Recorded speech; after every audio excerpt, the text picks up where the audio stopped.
welcome everybody. First, I'd like to welcome Davo, my stable mate here. How you, Davo? Yeah, cheers, Joe, man. Awesome to be here tonight. At the Of big one, mate. course, The big one. it's Bathurst. I'm sure it's everyone's biggie. Oh, every I think in racetrack this wants to grow up season, and be Bathurst, don't they? don't they? Don't they? And all the boys, I'm sure, keen in one way or the other to give it a crack tonight. So yeah, we're keen to call it, and it should be a good night, Yeah, Joe, man. 100%, 100%. So, yeah, as we said, Bathurst round 7. This is an Enduro round here at Asrnz. Brought to you live with Davo and J-Man. The GT4 Championship, proudly brought to you by Superior Joint Sealing. So, hey, look, Davo, another week gone by, plenty to talk about, but we'll just kick off as traditional. We need to see at round 7 of 10 where this championship's sitting at the moment, and we'll start off with our pros. And yeah, we've still got JB, the ever-present JB, at the top on 345 points. Yeah, a little bit of a lead there, but not much. Yeah, he's got a little buffer over Luke Crompton there, who's yeah, certainly not letting it go. Jeffro, big shout out to Jeffro tonight. Actually, as we mentioned in our Facebook and our forums, Jeffro is actually chasing a New Zealand radio control title. I probably should be more accurate around which class or classes he's going for, but we wish Jeffro the best of luck this weekend We do. in the Hawke's Bay. Hopefully he can bring that title home, and we can celebrate with him. So Jeffro currently sitting in third. He's going to take a hit tonight in the points. Aztec in fourth. Farmer fifth. Mudgee, Stevo, Nick, Craig and Aaron E. Round out the 10 of your Pro Championship Series in the GT4s. Looking to the next category, we have got a change of leaders in the Pro-Am. Davo, we've got Bear leading Troy over Gunther, over Carlo, Cam, Matt, B-Dog, Pete and Mark Jozzy, who is still not present. So Jozzy, come on mate, if you're watching this, I don't want this. Jump on, mate. Yeah, you know, get amongst it. There's still a few rounds to go, Jozzy. Come on, mate. Yeah, come on. And look, Bear's on the top of the list there. Come on, you got to get in here. Do something about that. So yeah, well done from Bear Grylls there, keeping that Janetta up on the top of the Pro-Am there. Yep. J-Man. Yep. And then Am Championship, we have got Nick Davison leading Kenny over Jacob, Ryan, Rob, Jason. And that will round out your championship points there. So plenty to play for with this Enduro being a double points round, and then 3 rounds remaining after this one. So for sure, J-Man. As we see them roll out, see the boys roll out there now. I'm not sure who you focus on, but I will just touch back on the points there. And as we mentioned, JB he's got like what's he got there? 11. What's he got? 11 points, a little 11-point buffer, which is it's not a lot, so it's only a couple of positions at the end of the race in a normal race. A little bit more tonight. But the Luke, Jeffro and Aztec little group there, very close together, with only 6 points separating the 3. And obviously, like we just mentioned, Jeffro out for tonight. So just watch that space there. And obviously, with Jeffro missing out, just watch Farmer probably move up that list a little bit tonight, depending on his finishing position. So yeah, some sort of close battles there. Also, Mudgee and Steve, not that far apart, only a couple of points apart. Not too many markers between those guys, mate. Yeah, and Nick and Craig as well, only 1 point separating them. So some really close battles in the top 10 for position. So round 7, like you mentioned, J-Man, we've got an Enduro tonight, and we've got Bathurst tonight.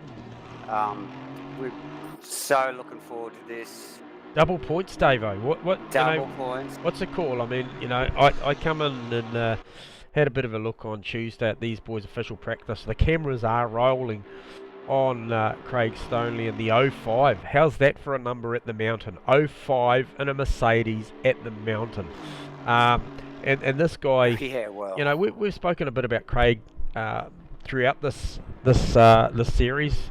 He's had some good finishes. Last race of the triple header, he actually got a podium. We spoke about that on the night. He has shown just a massive amount of pace right from the get-go. The minute that the servers went up at Bathurst, he was the guy laying down the hot times. He's proven that all week. Even tonight in the official practice, I saw him go 12.4. And we've got some pretty big margins back to some of our big hitters. You know, guys like John McDonald, maybe not 100%. I'm not going to say comfortable, because I think, you know, John always makes himself comfortable as far as the car, but I don't think he's quite got the raw pace of Craig Stoney in the Mercedes. Oh, yeah, totally agree. And I was in here with you on Tuesday, Yes. back at house, and as we watched these boys practice, and I agree about the John McDonald car and the two BMWs, the top running two BMWs they don't look uncomfortable. You know, they just don't have the pace, No. J-Man. You know, like the cars look solid as, they look like they're doing exactly what everybody else is. But Yep. the pace just isn't there. And at Bathurst, that's tough.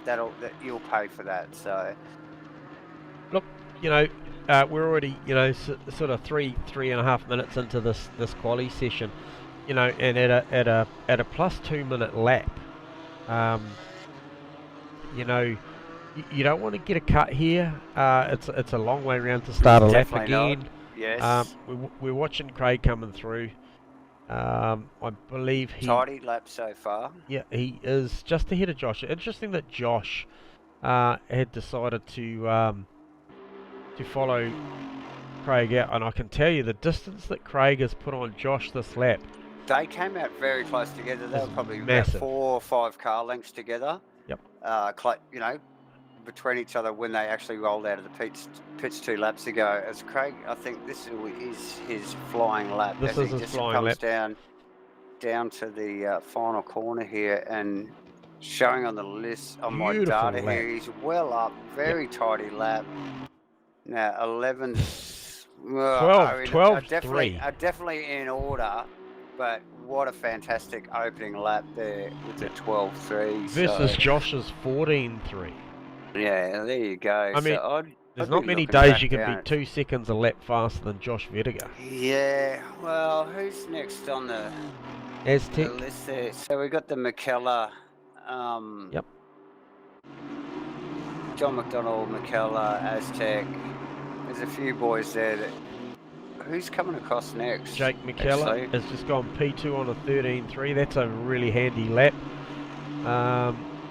Here we got Gunther on a 13.6. That's a great lap from Gunther. So those Mercs really working well here.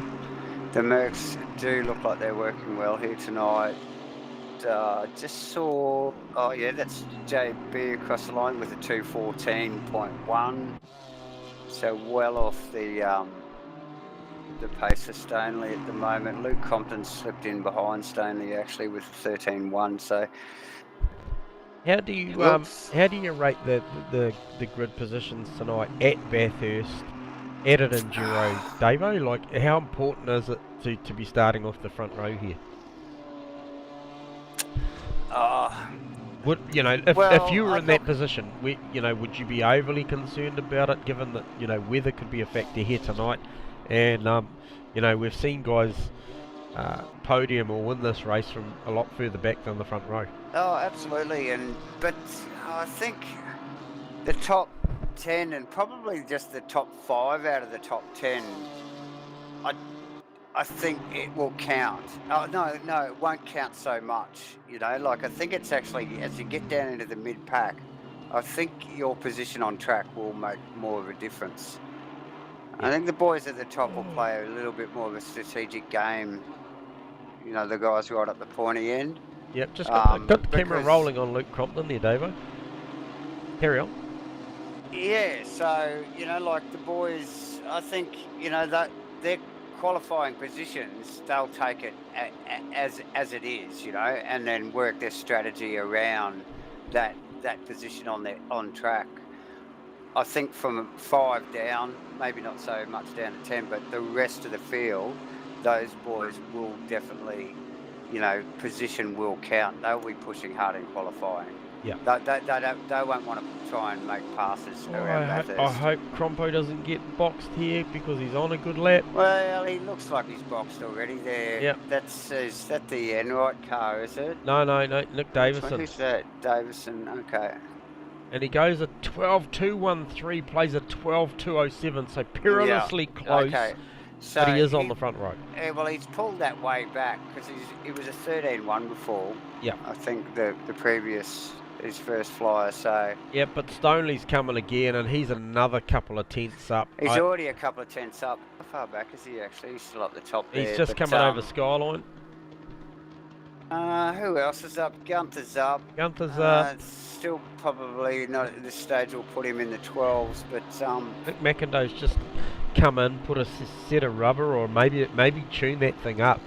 Bit of adjustment on that Camaro, and gone out for another dip. He will be close to making it, maybe not making it. 8 minutes. Yeah, awesome to see, and like you did touch on earlier, that how quick. Actually, well, I think we were off air about how quick and how much fuel that the Camaros use.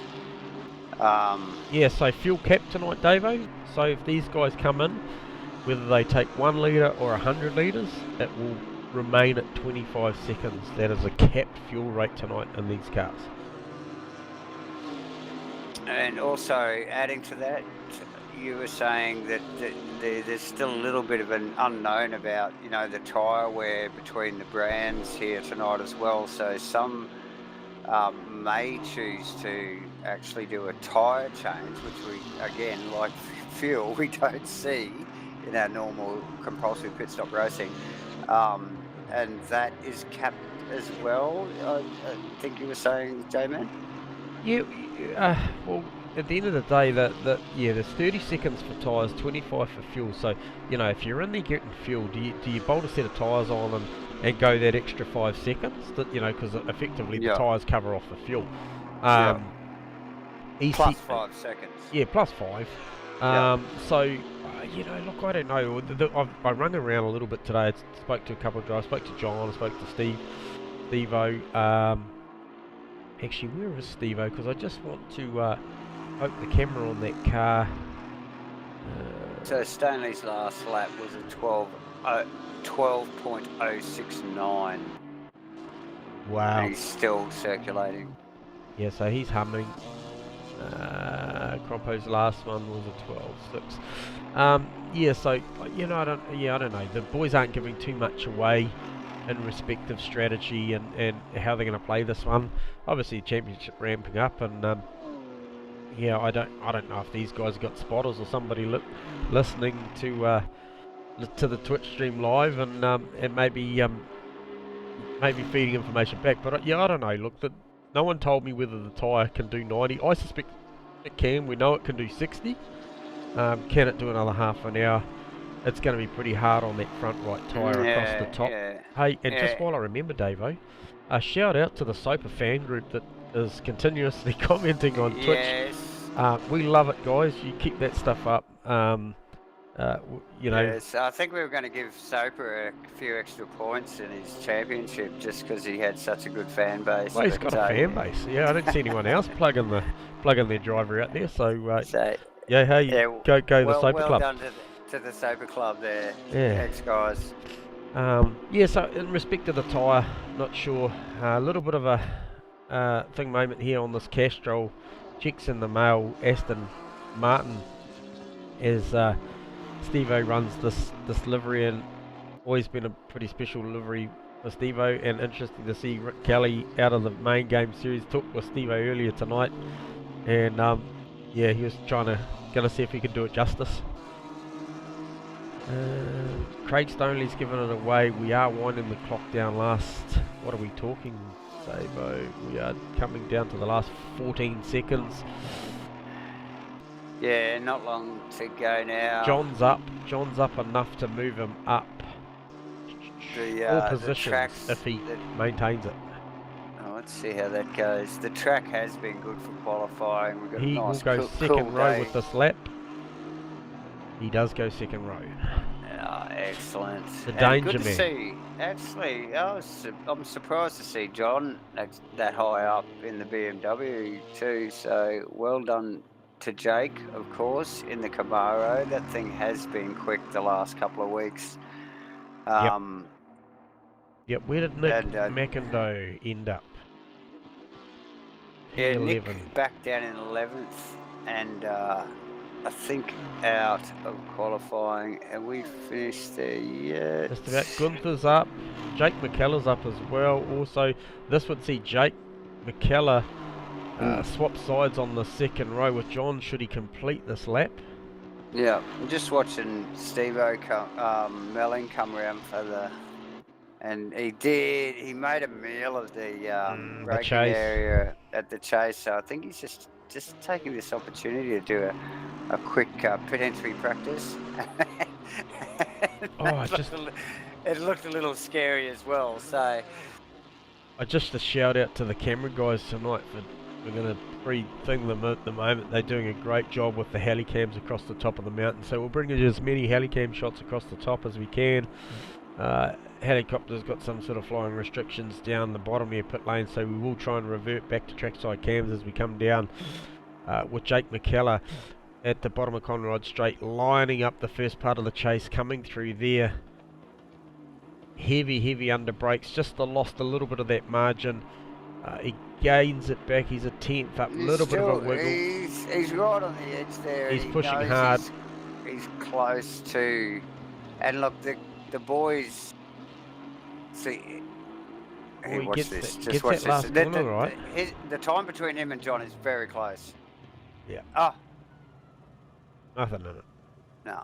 So it was worthy of the push, that final push. It could have put him just on the inside line there for turn one. But once again, 11.7 for Craig Stoneley in the end is a phenomenal 11, there time. You go. I missed that. Yeah, I missed it too. So, hey, we better get him down and congratulate him on that lap because that's as good as I've seen all week.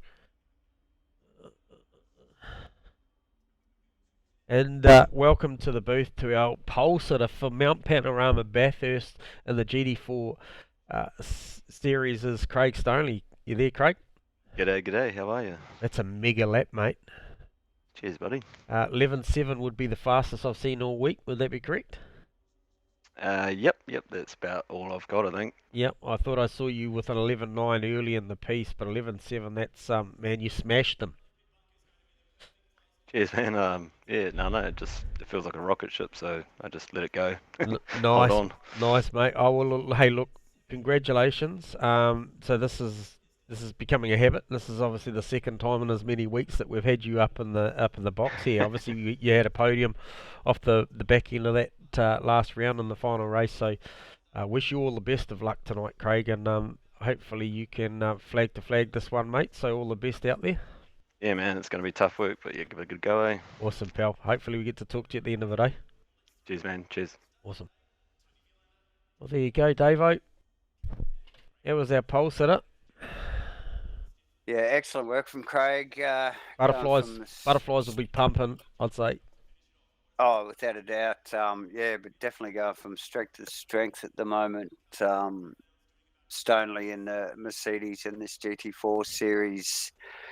Proudly brought to you by Superior Joint Sealing. We see the boys grid up. We'll just probably take this moment, I think, to thank our sponsors. Obviously, GoBro Racing, Hypercube Web Design and Online Marketing, Outdoor Effects, Spark Cleaning in Taupo, McIndoe Constructions, Zero Vision Motorsport, and of course, New Look Painting. Thanks again to those sponsors for helping us bring this stuff to you guys week after week. Thanks to our viewers and the Soper Club.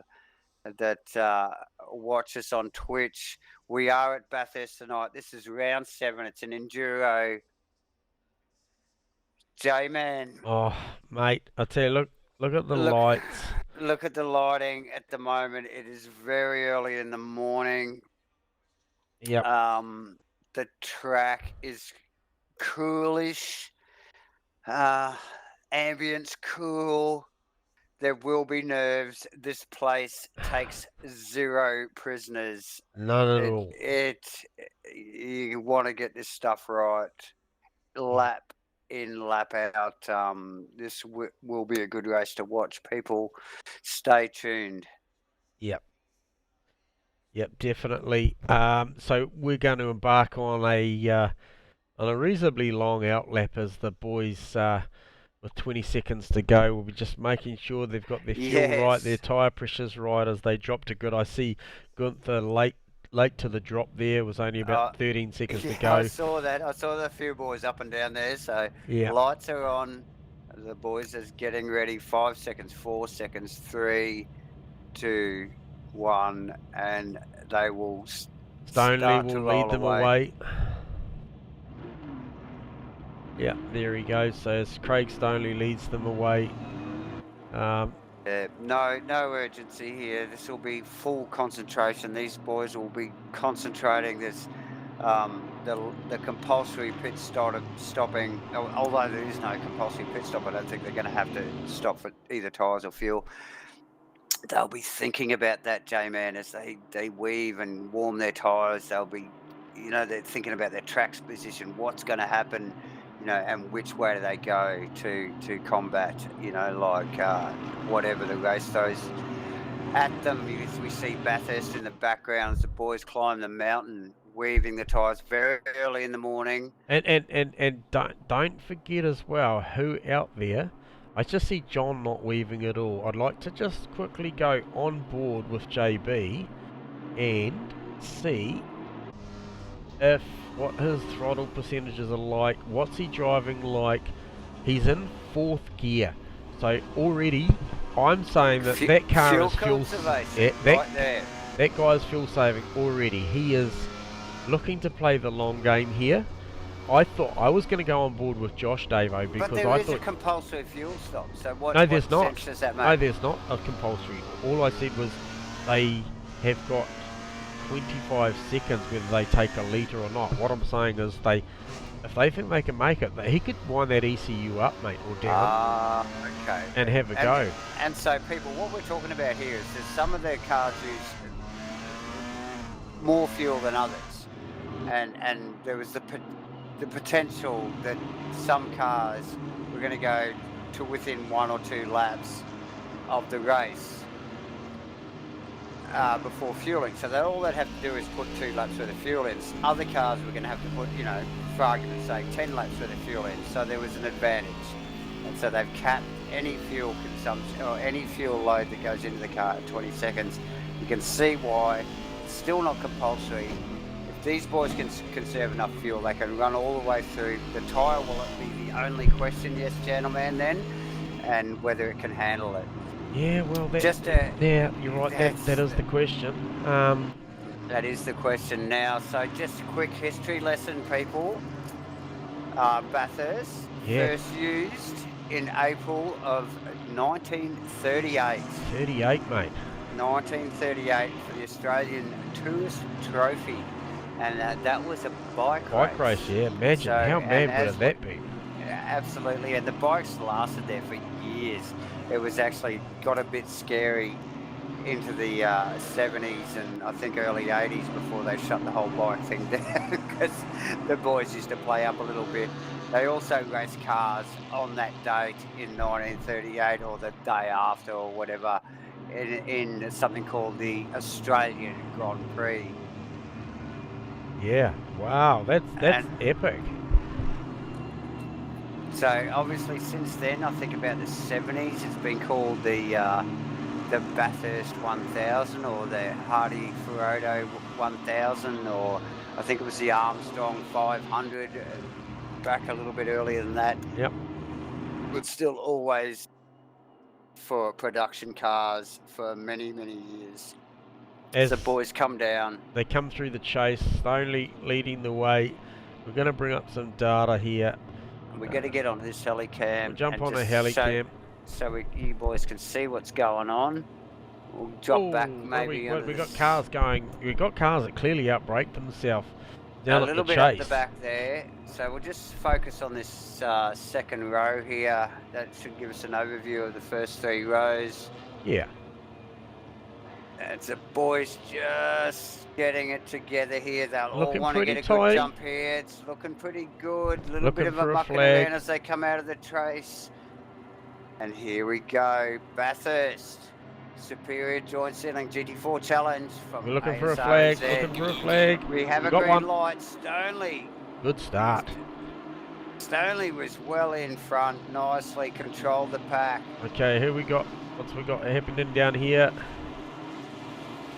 Everything looking clean through Hell Corner for the first time. Good, clean start up the front. We've got Wilton behind with Mudgee just wanting to go too wide up the hill into turn 2. Yep, so that's Steve Wilton. Also Gunter and Josh Vediger there. So Gunter already on the back of Josh Vediger in the Porsche. I think we've got Jake McKellar on the back of him. We've got Aztec with, I think it is, the guys bunch into the uphill cutting there. Oh, Bear a little, oh no, it wasn't, it must have been Ashley a little bit wide there. We just go and have a look back up the front. We got Josh chasing John down pretty hard at the minute. Josh definitely, go to this beautiful the 2 boys, helicam shot. Have actually, beautiful helicam shot. Classic Bathurst helicam shot. The 2 Mercs have moved down and definitely got a little bit of space behind them, and you watch those 2 boys just control that lead. But a little bit of pressure from Joshy on McDonald as they just dropped down into the Forest Elbow. Is JB short shifting? Is he still fuel saving? Do you think so? Well, I don't think so. I don't think you can fuel save down with Conrad Josh straight. Medella right up. With Josh Vediger right up your clacker, I don't think you fuel save, mate. So still got guys weaving as they're coming down the field. Oh, who's that 2x2? That looked like Kenny Simpson. 2x2, way up the back there. Oh no, it's Brendan Rolfe and Ryan Goldbrandt. So we're going to stay with that battle and see what happens when they make the chase. Because it is coming up quickly. Who is going to yield first? Ryan yields. Can he stop it? Boys, can he stop that thing? He peels out. Backs out and so that was the Asrnz. That was Soper. We'll give a replay on that because there was a fair bit of, as we see we see Jacob Soper just heavy under brakes. Both of them run off. Unfortunate there from Soper. Wow. All right. So okay, so we'll just go back up the front. We'll just check on. So McDonald so the boys up the front have obviously pushed away and have got a bit of space between themselves, but yep. So Josh Vediger and McDonald have also got a little bit of space. Wilton got time on McKellar. McKellar's copping a lot of heat from Gunther Rowe, Mudgee right behind. I'm sure Aztec wants to get in amongst that in his Ferrari painted Aston. Yes, I did see that, and I see, who have we got there dropping along the stone? Who was that? I saw somebody going backward in a big rate of knots. So across the top, just flicking back to McDonald, across the top, Josh is like a rash on the back of that BMW. And not a rash I think McDonald needs at the moment. No. That will make him uncomfortable in the seat. Yeah, he'll probably, as these first couple of laps unfold, at a bit of a feeling out process here. Josh has had an incredible record here at Bathurst in multiple categories here at Asrnz, plus I'm sure he has at other venues. But obviously the Mercedes quite strong here tonight, so those 2 boys out the front Stoneley and Crompo will have to put the full package together tonight. It won't be able to just go fast for a couple of laps. They'll have to do it for 90. I just wonder, as we see them come round, and see the lap times. So the current lap time, a 13.0 plays a 13.2 for the front So what two. are you trying to say, J-Man? You're just trying to say that the Mercs, you know, they're going to have to conserve to win it, even though they're getting the best lap times leading up to the race. Yeah, look, yeah, I don't know. John's sort of just throwing me off there a little bit, because obviously with him and Joshy doing 13.9s, I don't think he's fuel saving in that car at a 13.9. Oh, no way. Playing a 13.0 and a 13.2 for the front boys, I would have thought it would have been more mid-14 to save fuel. So it will come down to, you know, what's our weather? Can we get a weather update, Davo? But who's gonna conserve fuel in the first 10 minutes of the race? Like, really? Grimmy? Unless they got some space out the front. Yeah. But I just see McDonald. See, as he ran up the hill there, he got a whole bunch of space on Vetiger. I'm not sure whether you. I'm with him. The helicam's still with him, and I just looking at his delta, he's put his head down. Just watch Josh as he just wheels him in down through here. He's so good down here. They were a lot closer in the lap before. But the again, sparks fly off the back of that Porsche. It's a big and again. And he just reels him in, but at the end of the day, doesn't quite have the measure down the straight, and neither of them have the measure on the Mercs down the straight. Clearly, no. The lapse times show it. So, hey, as we see that sun just come up a little bit more, we'll try and see it. We'll try and remember to see if we can go at the back wing of that Porsche this next lap around as they come across Skyline and down through the dipper, to see if we can see those shards of sparks out the back once he comes through there, as he puts a massive amount of pressure onto John down into the chase. John running a little bit wide there is going to put him under a lot of pressure coming down into Murray's corner. So I just move quickly, look back through the field. Everybody's actually settled in quite nicely. Not too much aggression from anyone. It's a long race. These guys will be just measuring up their opponents, no matter the position they're in, really, J-Man. You know, like, yep. I think we'll see a lot more measured racing, particularly here at Bathurst too, as we already touched on. This place takes no prisoners, and if you F it up, it's big time. McIndoe sizing up Steve Melling. He's going to be up the inside before turn 2 into Griffins. He will get this job done. And the power of the Camaro Melling yields.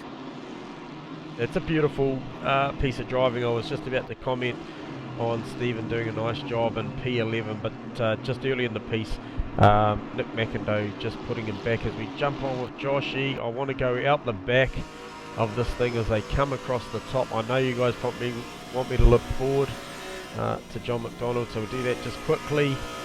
And as we come across Skyline, we'll go to a reverse view shot as we come across here, and we'll jump out the back looking for sparks. And we just see again Joshua pressuring McDonald. Might not get them like that. No, look, just hoping for that mistake. McDonald not one to make mistakes, and no. Yeah, very few throughout a season, and hardly worth a mention. Both of these guys, very committed drivers, total professional in the way they carry themselves on track. Yep. Joshy sizing him up through the chase, has a look down the inside, pulls back in. Look, there's just not that much brake difference in these cars. Well, he's a half a chance there though. John drives it down the middle. Was Josh going to have a look? Maybe if he had the NASA pads on. Yeah. I think they're still locked up in Crossy's vault actually at the moment. So until that Porsche comes back out into the garage, no one gets them. As you see them all Yeah, filter that down battle, here. that battle carries on. It's yeah, filter down through the field there. Nice, yeah. You see them all coming across the front straight.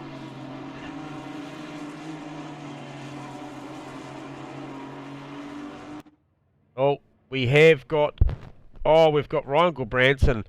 I'm going to go back 30 and see if we can catch anything. He's had a big blue up the top. He's currently, Yeah. oh, that car is You got to done. go back further than that. Yeah, you got to go along. Well, it's as far back as we could go, but I can tell you now that car, he's actually struggling to get that car. Turned around. Well, Steering's, to pit lane. I wonder whether, just looking at that car, he's had a wheel hardware issue or something. I'd No, say. it's beat, mate. It is beat. He's crashed that thing really, really badly. It's got damage over the whole thing. Broken windscreen, broken steering. Even looks like the boot spoiler's not the best. Oh dear, it's all gone wrong there. There's a yellow flag out as Craig slowly rounds him up and he goes a lap down. Yeah, Crompton actually just slides past there. We would hope that he's parked in maybe a relatively safe position, I think. Hopefully race controllers onto him and just asking him to keep that car in position at this stage, J-Man. I wonder because if it rolls out on the track there, that will destroy something. There you go. He's gone back to as pit. we say that, race control, I'd say, has definitely been in touch. That car's gone back to pits. Right. So Jake McKellar's still putting a massive amount of pressure on Farmer, so it'd be interesting to see if Jake can get a run out of Hell Corner, whether he can actually slot that thing up the inside or threaten Farmer into turn 2. Well, absolutely, and I think so. The Camaro definitely has the grunt to do it, and they have showed really strong pace. Yep. Leading up to the race, so maybe not this lap. Aztec on Mudgee, is it? Is the front of that Mudgee car? Is the front of that Mudgee car got a couple of marks on it? It has. The bonnet is flapping. Mudgee has definitely grabbed a wall or something somewhere. So yeah, there's a visible witness mark on that thing, David. There is, and the silver paintwork actually masks it well, but the telltale flapping bonnet. Oh, as he's out in the marbles there. He goes wide again. So I'd say that car is not performing beautiful the way opportunity there for Aztec to slip through, David. And as always, Aztec, just clean as a whistle, bam, he could smell the blood, the Bavarian blood of the Mercedes. Oh, this Josh Vediger, John McDonald battle, and it's as close as it's been. Yeah, and there's two guys at the absolute limit. Totally, and the two boys behind catching. J-Man there, yeah, starting to catch, and they're actually not quite as close as these two boys are, but damn near it. Yeah. And so that is John McDonald and Joshua Vediger for third, and Steve Wilton and Jake McKellar for, well, is it fifth or is it fourth? Yeah, you know, like what is it? These boys will eventually bunch right up. Yep. Can you give us a weather report, David? Can you tell us what's happening? I'll come down and I'll have a look up at the sky here. Oh, well, I don't know. I've got a cloudy. I'm it's just a bit overcast for sure. On my broadcast, so I've got limited weather skills. It does look overcast. It does. We know. Well, I live in Australia. It's been raining all down the east coast this week. Oh, what's that, Kenny? What's Kenny up to? Kenny Simpson. I'm not sure. Let's have a look. Oh, he was just off track. I do see Jacob Soper is out, but now he's back in the fence. What is going on there? He is actually. I'm going to go back. Okay. Now so that's another seriously damaged car, and as we've already. Oh, the Sofa Fan Club won't be Uh, liking that as he returns back to the pits. He's going to be copping some flack for that one. But Well, I will reiterate, Bathurst takes no prisoners. Look at that car. That's the second one. At least this one rolled into the pits, so he's got another crack at it. But yeah, difficult place to race, let alone looking at win. the back of this BMW, at this very Which willing BMW? Porsche, John McDonald. So, onboard Awesome 3 work. out in the back.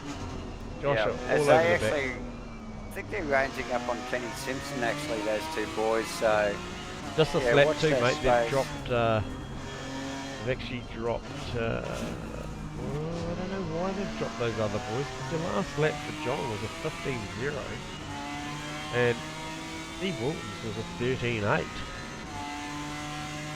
Yeah, so for whatever reason, these boys have moved apart. Yeah, that's interesting you say that, J-Man. But yeah, it's a clear visual change in the situation as they just run down into the chase here. McDonald with Joshua again, applying every amount of pressure he can. That Porsche's only got so much braking power. These guys racing for third position. You would think The it was for Mercs the lead. You would think it's for the lead. The lead Mercs have literally just walked away, and they'll be racing their own race, probably strategy-wise, as we just see one of them flick through there. But yeah, the rest of the field. Where else can we go? We can see that. I don't know, just have a Aztec flick and through it. Mudgies. So Aztec has got real. I'm just going to go back 10 seconds. He got incredibly sideways off of Hell Corner. So, oh, he did. He just grabbed a bit of curb there, and that kind of gave Mudgy an opportunity to close that gap back up, and he's right on him as they turn into Griffin's Bend.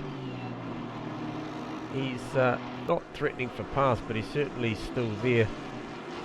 As we go back and we look at some margins, we can clearly see that Nick Davison has actually got Steve Melling slipped back another spot. Oh, What are you seeing?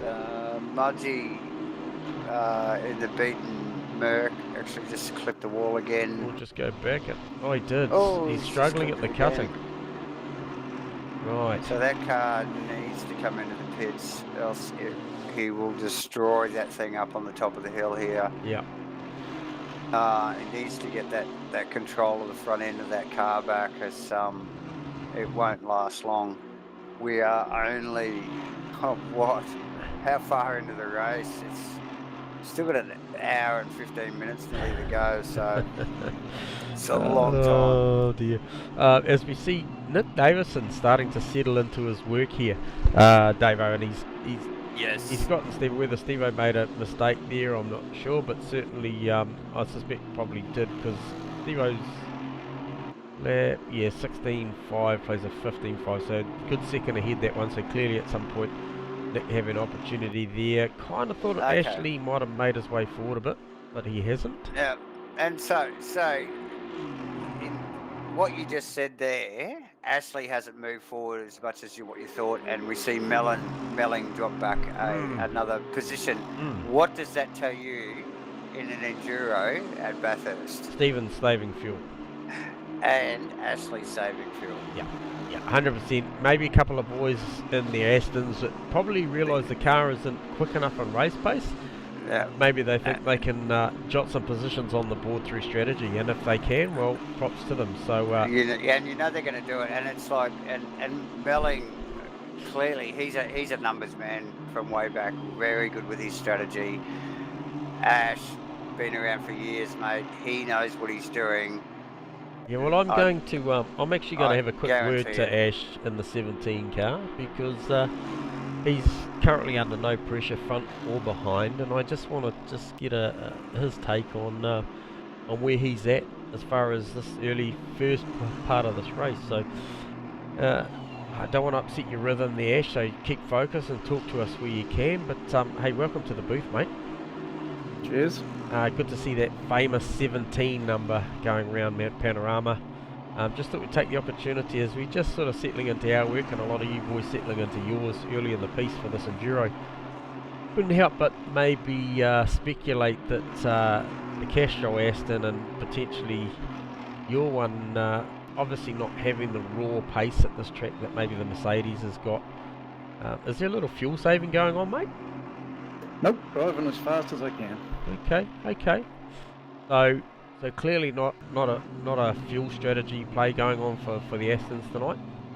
No, it's a fixed 25-second fueling. So yeah, I realise. The only option is to try and ECU it. Do you take tyres, or do you which will take 30 seconds, or do you just take the fuel?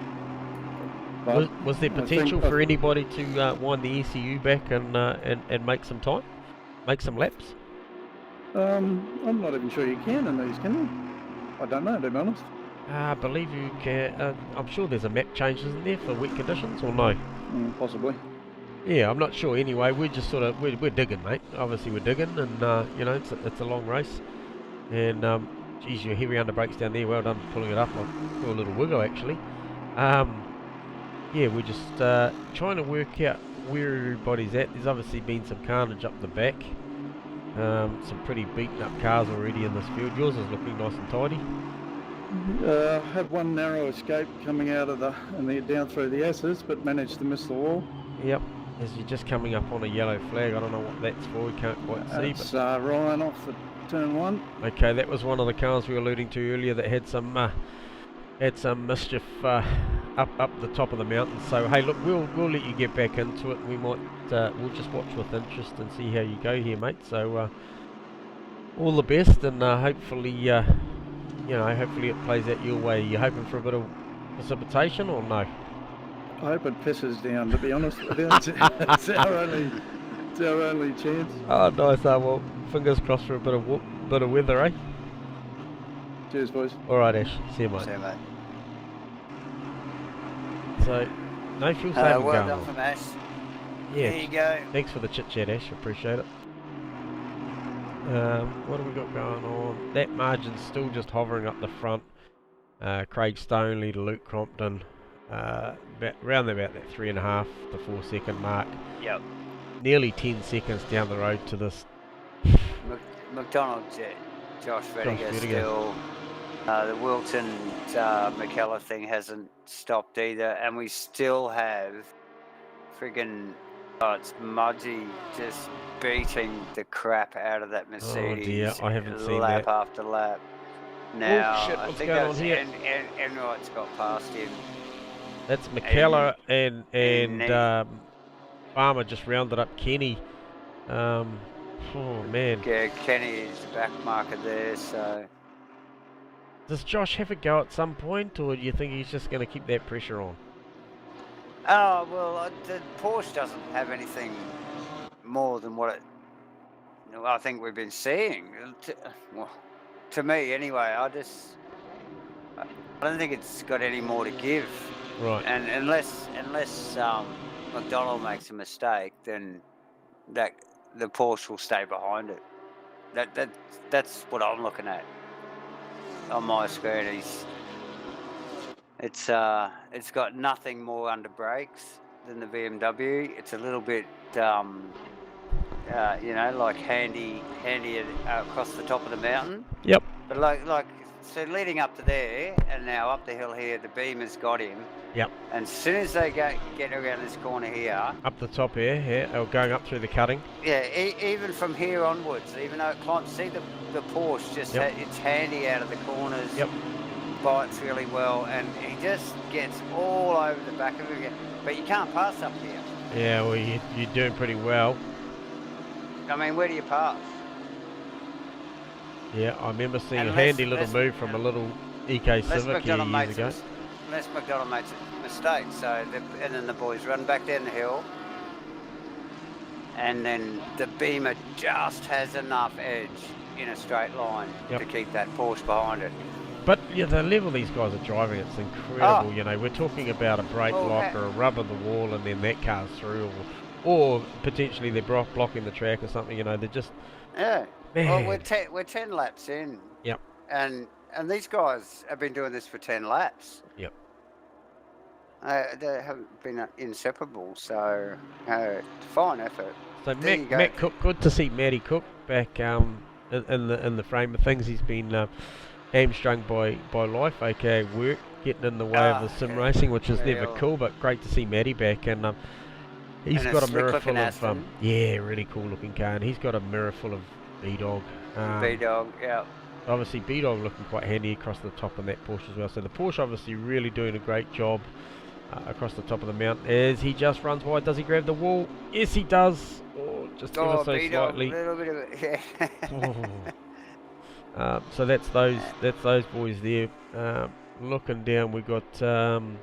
So just looking at those last 3 cars that just roll past my screen then, which was B-Dog, Matt Cook, and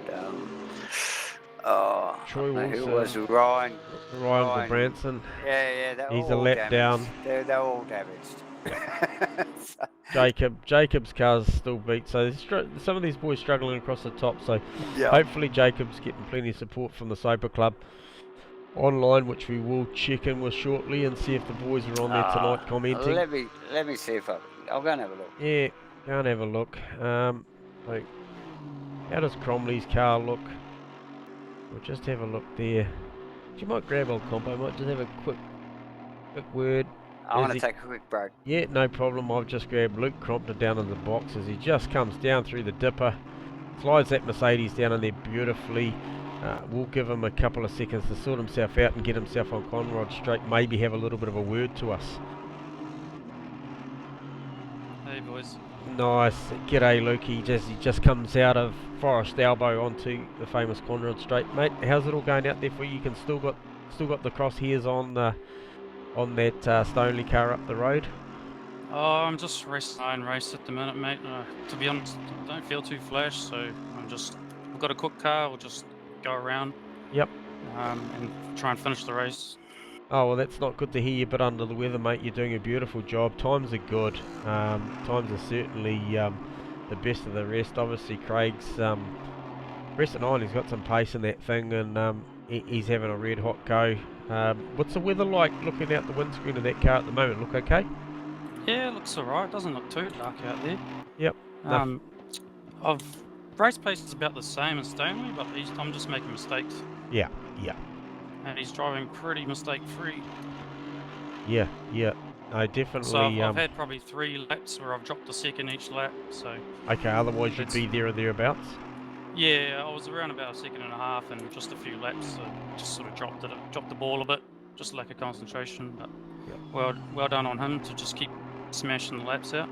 Yeah, and give us a sense of what it's like out there at the moment, Luke, in respect of when you come up through here out of Griffins and head towards a cutting. How hard are you actually attacking the lap at the moment? Are you at 8/10, 9/10, or are you hard at it? I would say probably 9, mate. To be honest. Okay.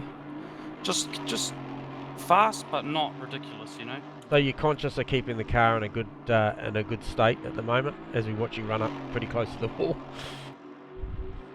Yeah, the car's safe, mate. Like, yep. It's pretty good around this track, eh? Like, yep. I can confidently throw it in places where I want, so. Oh, that's nice, mate. No, well, hey, look, it does look really, really well, and I didn't want to hold you up for too much, but great to get some insight on what's happening in the cockpit there from you as we're watching live, mate. So, hey, look, all the best. Interesting to see what happens, come the hour mark with tyres and fuel and what people are doing. So we'll be watching with interest, and maybe stop back and have a chat to you later on anyway, Luke. But, hey, cheers for your insights, mate, and all the best out there. Yep, all good, man. Cheers, guys. Cheers, mate. Well, there you go, people. So, Cromley, yeah, not the best. He's a bit under the weather, so he's, for being a bit crook, he's actually doing a beautiful job. And obviously by the sound of that, I'm saying, yeah, he's not pushing as hard as he could, but knows that maybe that extra tenth might be the difference between breaking the car and being in this thing at the end. So we just have a look. JB and Josh still thereabouts. A little bit of margin, probably the biggest margin out of the chase I've seen all race actually. It is. But I just noticed that the Steve Wilton, Jake McKellar has actually got closer. They've the been battle doing behind this. it. As we look down, Aztec has got a lapped Kenny behind him, but he's actually moving forward. Aztec is actually moving forward versus Gunther Rowe. He was not quite a second a lap faster, but he was certainly the best placed. Yeah, Gunther doing well actually. Best placed Aston at this point by a long stretch, actually. So Nick Davison, the next guy. And props to Nick actually, because he is still holding off Steve Melling. So I'm not sure whether Steve-O made a mistake that lap, and that was all that allowed Nick Davison to get past, because he hasn't been able to drop Dave-O since that pass was made. With Steve-O right on the button. Oh, okay, sorry. I just got confused there. I just Nick McIntyre, and then we've got Nick Davison. Yeah, clearly, I've got to My add brain that. just had to catch up there. Yep. I see what you're saying there. Very close stuff. Back to Melling there, isn't it? Yeah. So I don't know if you were there or replenishing your neck oil at the point where I was just talking to Luke Compton, but yeah, Lukey saying he wasn't feeling the best, and but the car was safe, and I think in safe hands, I think was what he was alluding to. Driving at about 9/10. Yeah. They clearly got a little bit more in it, but maybe risk versus reward says that's where it's at. So yeah. Yeah. Oh, I mean, these guys know what they're doing. You know, like if Luke can't keep up with Craig, you know, why bother chasing it and That's it. and potentially bidding it, like you're saying, risk reward. But yeah, but they've run away from it, and the battle is pretty well from third back.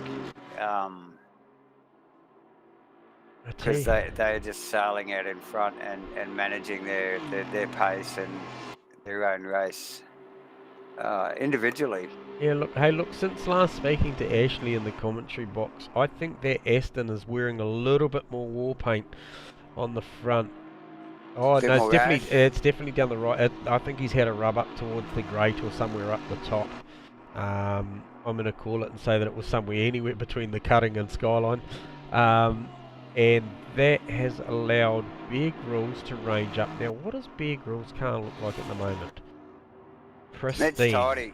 Very pristine. So I'm going to grab young Bear Grylls down here. He doesn't often come down for a chat with us, so we'll grab him while he just boosts up Mountain Straight with Bear Grylls. Welcome to the comms box, pal. He's probably not going to talk to us because he's. How you going, boys? Yeah, mate. Hey. I've had to find the button. Hey, look. Fumbling. Yeah, talk to us when you can. We don't want to upset your rhythm. We're just commenting on how good that car looks. Doesn't look like there's a scratch on it, so we don't want to jinx that. And obviously the car up the road, you're making inroads into Ashley at the moment, Bear. Oh, it keeps falling off. Okay. And so it's just a little bit wide at the cutting there, Bear. You might want to be a bit shallower there next time. Not you know, I don't want you running into the wall while we're talking to you. How hard are you pushing at the moment, Bear? Oh, I've got him, mate. Otherwise, I lose that 20k an hour down the straight. Right. So you'd say you're driving at max attack across the top here? Pretty much. Wow. Okay. And then no one around you at the moment in respect of, obviously you got B-Dog and the Porsche's incredibly strong across the top. But yeah, so obviously hampered by that 20 to 30k an hour speed difference down the straight. Yeah, man. Totally. Okay. Well, look, you're currently holding down 15th and making inroads into Ash. So, man, doing a great job, mate, with a long way to go. So yeah, it's just demoralising getting to that brow and watching them drive away. So a bit of rain wouldn't hurt, Bear, yeah? Yeah, it wouldn't hurt at all. Yeah.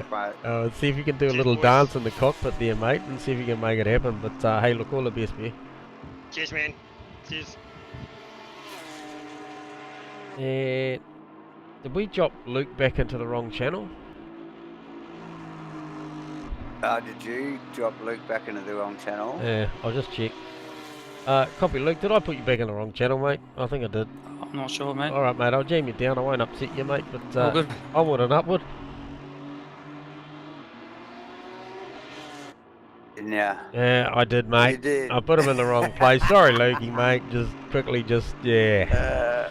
Oh dear. Geez, it must be that time. It must be sponsorship time. It must be sponsorship time. We'll just run through that again. Obviously, you welcome to all our viewers on Twitch and YouTube or wherever you watch.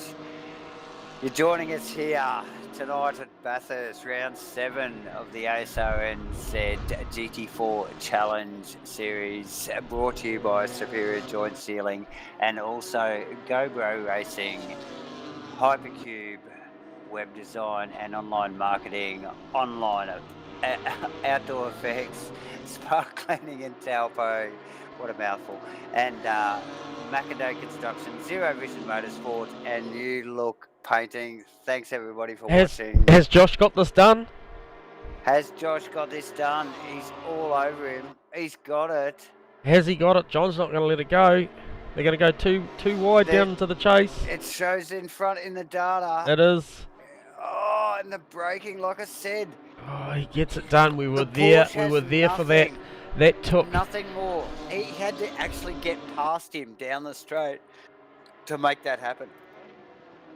So it took him an incredibly long time to get that done, and then he runs wide out of final, out of Murray's, gives John a half a sniff. Josh comes across the cover. Hey, look at watch this. These guys are professionals. He's shallow. He's Watch this shallow stuff. for. Watch out for the Camaro, boys. Okay. Oh, I tell you what. Hey, and what we have seen too is Jake McKellar has dropped Farmer there too. So. Oh yeah, I see that. Actually, he's gone way back. So we missed that. He is still currently holding down And P6, but so does that. I'm sure McKellar will take advantage of that and range up on this little battle here now. A lot quicker without Farmer being involved in the other blue and silver chrome BMW. So yes, watch this. so does Josh drop John Boy across the top now that he's in front of him? You'd think so. Yeah, it's from back there. So look, watch him already. Look at that. Yep. So we can clearly He's got see two- that margin. You can see it 2 or 3 car lengths. Oh, 4. Stretching it. Maybe. Every single corner. Yep. Oh, look at it there. Yep, stretching it more and more. So it's just that nimble attitude of the car across the top. Yep. Sparks fly from the back of the Porsche. And that Camaro getting ever closer. And, okay, so has it got enough punch down the straight to keep that BMW behind it? See, now it's got the distance here as it runs out of the elbow. I don't think John's not close enough.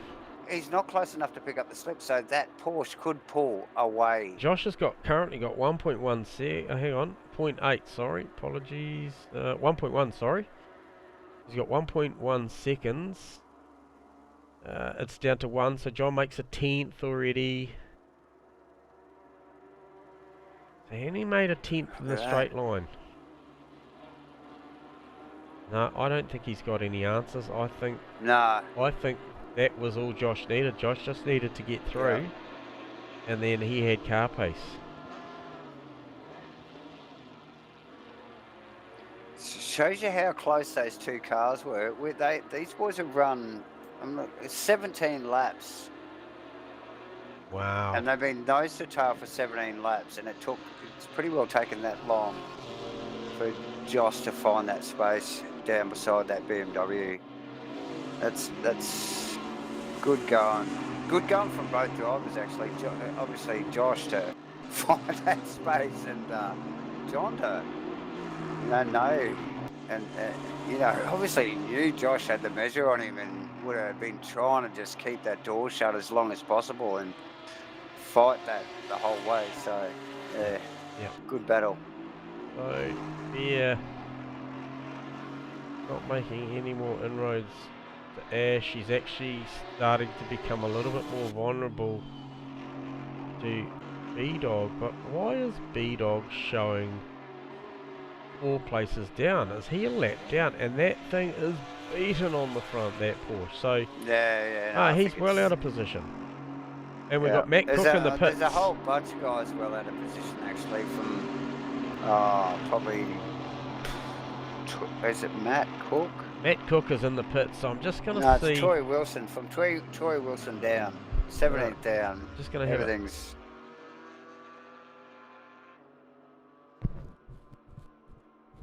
Okay, so Cookie's in the pits. Be interesting. I'm not going to hang around for the 30 odd seconds it could be if he's repairing that thing. And I can see Craig Stonley's last lap was a 12.7. The one he's just completed was a 13.2. This guy has got pace. We need to just go And on his board. what's his fastest for the lap day? As 12.2. a 12.2. So I think Jeez. we might just turn the sound up, people, and we'll give this guy a onboard lap. Let's do that. We'll shut up.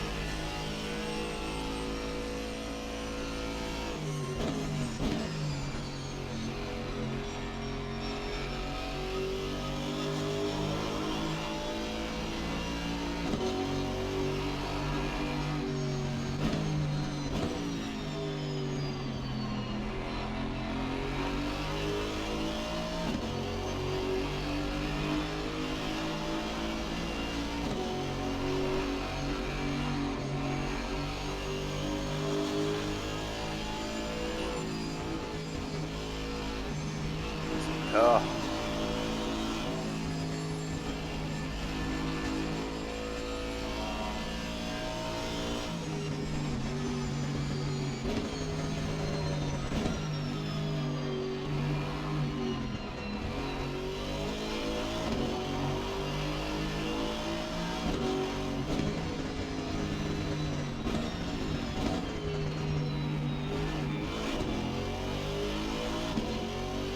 Wow, how good does the car look, Davo? It But to me, it looks amazing. like he's pushing. It does look coming across the top there and coming across that back marker there with yeah, difficult even given the room, just the braking concentration can make things happen. So yeah, the very clean. And that Camaro of Jake McKellar's is just that bit closer to. As we might just jump on board and see what it looks like from Jake McKellar's perspective.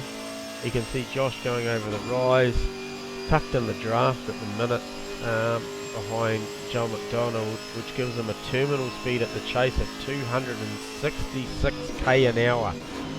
So just remember that number. As we see John get it incredibly wrong. John.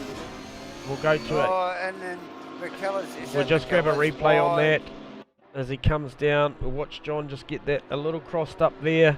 Jake McKellar, ever present. Great opportunity to run around the outside of the final part of the chase. Wow. And get that job done. So does Jake McKellar set off up the road for P3? I'm thinking he's good for it. I think Jake looks comfortable. For sure. Oh. Sorry, my replay's just a little bit slow. I just watched that then. And it's quite the moment, isn't it? It's just the sliders at lockups. Aztec in the pits. Could have ended up way worse. Sorry, mate. I'm just going to get a count on this. Yeah. Just watch this.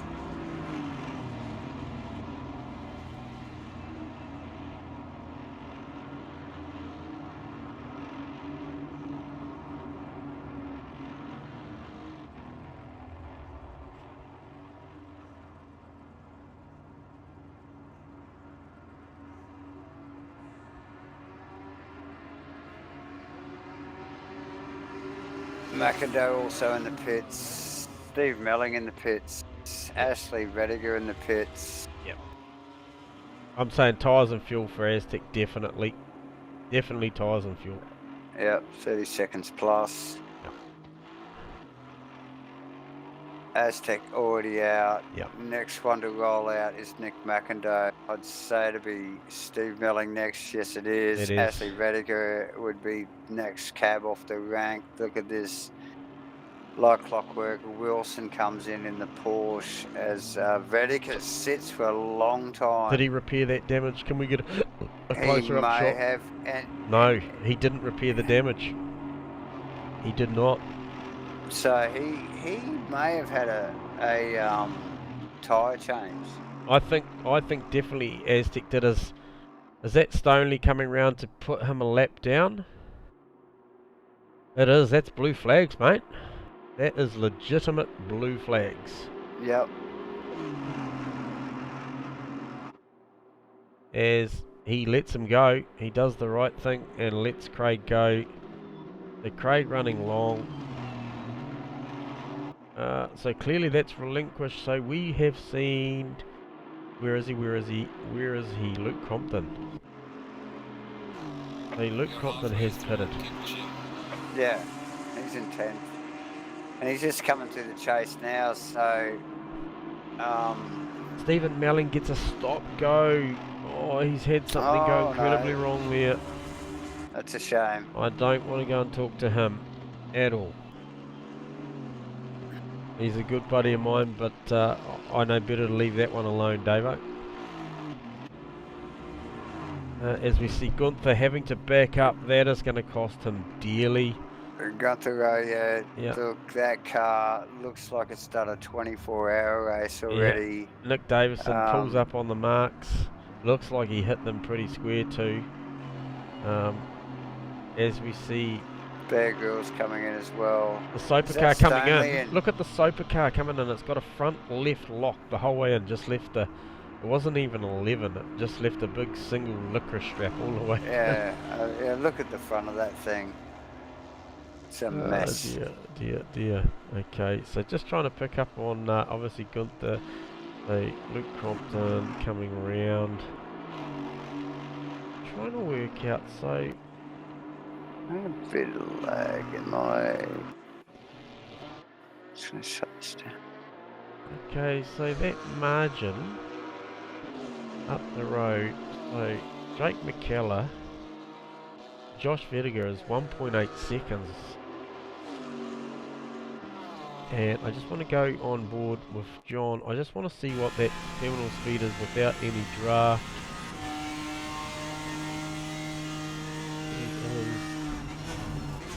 I can't tell with that one, unfortunately. No. It's good if I went to a different view. Who's coming in? Who's coming in? Bear Grylls just leaving the pits. Oh, Jake McKellar. Melling in for his stop go.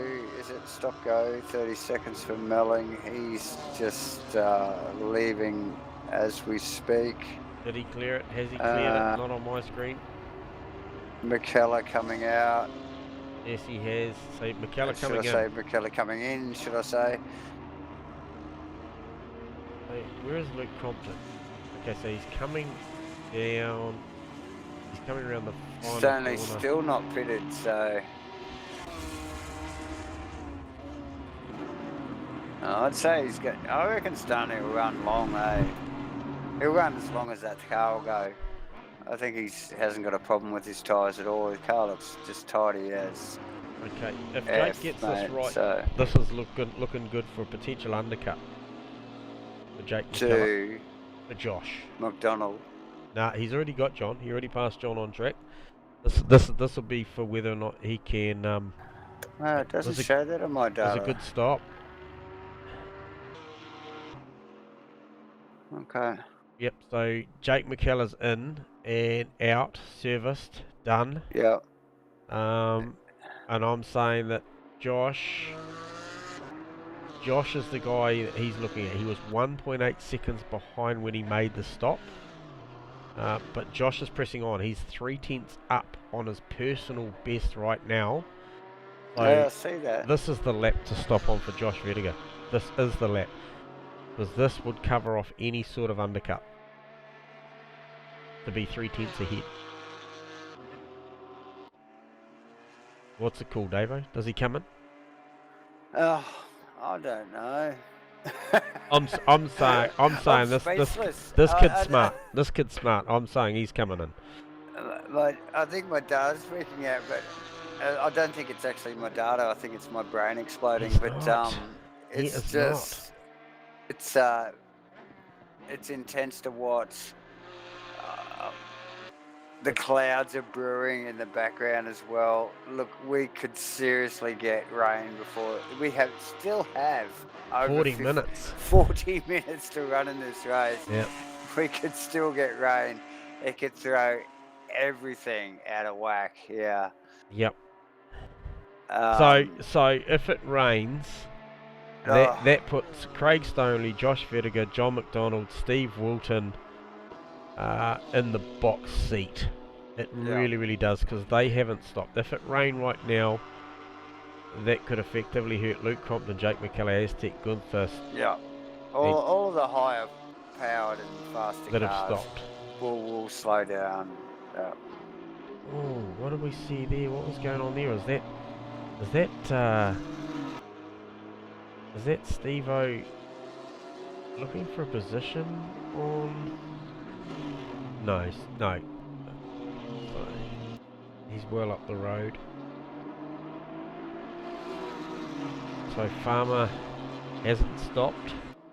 Steve-O has, so he may have had to yield that for a blue flag. Yeah. As we see Craig Stonley, a Is that second and a half off his best lap time. Is he thinking about hitting all the buttons and coming in? Because he's well down. He's well down on his time. No, just a not so good a lap. just watching Melling's car? Actually, I just wonder whether he has a connection issue. Wilton's car in front of Melling at the moment looks tidy, and see a bit of stutter from Melling's car there. I just wonder whether he's got an internet issue. Okay, I'll just pick up on that. And Looking I good, noticed my end. Wilton's bonnet's ajar as well, so that BMW's been into the wall. I don't know where my data's at the moment. Oh, Steve, big under brakes down there. Really big under brakes. Right, I need to go and grab some replenishments, Dave. I'm going to leave you for 30 seconds.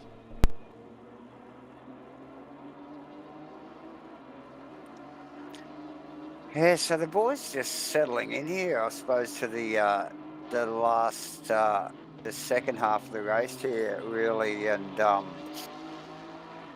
yeah, it's been some ups and downs for the boys, probably down the back end of the field. A lot of beat up looking cars there, you know, difficult place to race. You know, obviously you've got to keep your concentration levels on full attack, and yeah, it doesn't always work out that way. We're just going through the pit stop catch up now, so there's a few boys up the front here that haven't pitted yet. We still have Stonley leading out in front, who has not pitted.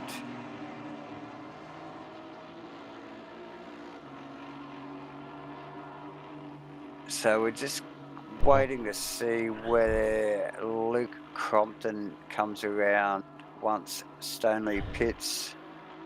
Yes. So that's as he peels in now. That is the big question. Oh, and I can tell you what, I'm gonna speak. Oh, I feel like I should replay that entry, but I won't. No need, because we watched the Stonley car run in now. I'll just nick back here to Luke Crompton's car on my screen as he just drops through the dipper off Skyline. He's coming down towards the elbow braking area. Oh, right out to the wall. He knows what's going on. He can see that car slowing down on his deltas. He knows it's in the pits. Stonley on the square on the marks too. He's right up the front of the pit lane. His first cab off the rank. No problem getting out on track really early.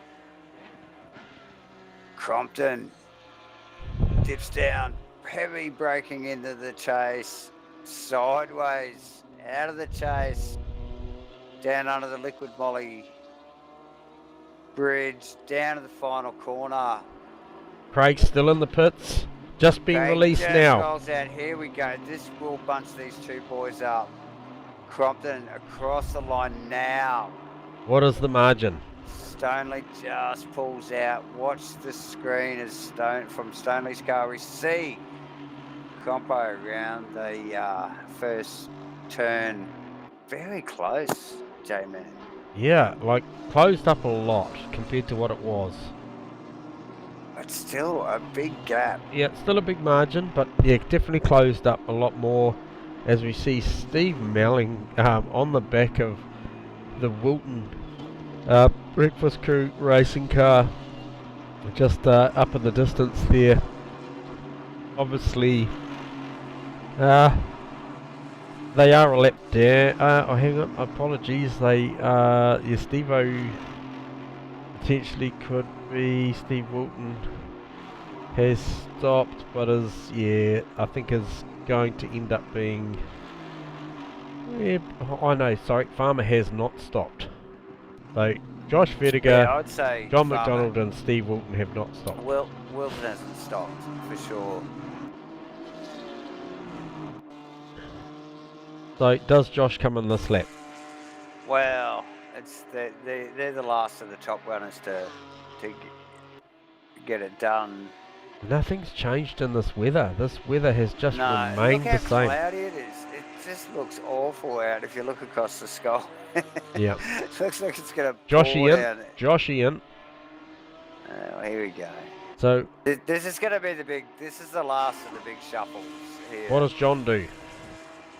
Nice tidy entry there, actually. Very. Joshy. What does John McDonald do? John stays out. John stays out. Okay, Wilton stays out. Stanley's already been in, hasn't he? Yeah, I can tell you what I can So tell. I can't Stan- tell you much about the weather, but I can tell you the track just made a degree of temperature, so the track just got better. So Stanley's already made a stop, and he's right up behind Wilton. Yes. What does that tell you? It tells me that he's probably lapped up to around P12, 13. That is crazy. And also I'll say again, Steve Melling's car on my screen looks terrible. It's jagging all over the place. So Okay, have a look. everybody else looks pretty smooth. So I hope Stephen's not having any Looks good on my internet screen. issues. Yep, that looks good on mine. Awesome. Okay. So we currently have Stonely John half a McDonald. second up on his best lap. amazingly, John McDonald first, dropping down off Skyline. Steve Wilton coming across the top with,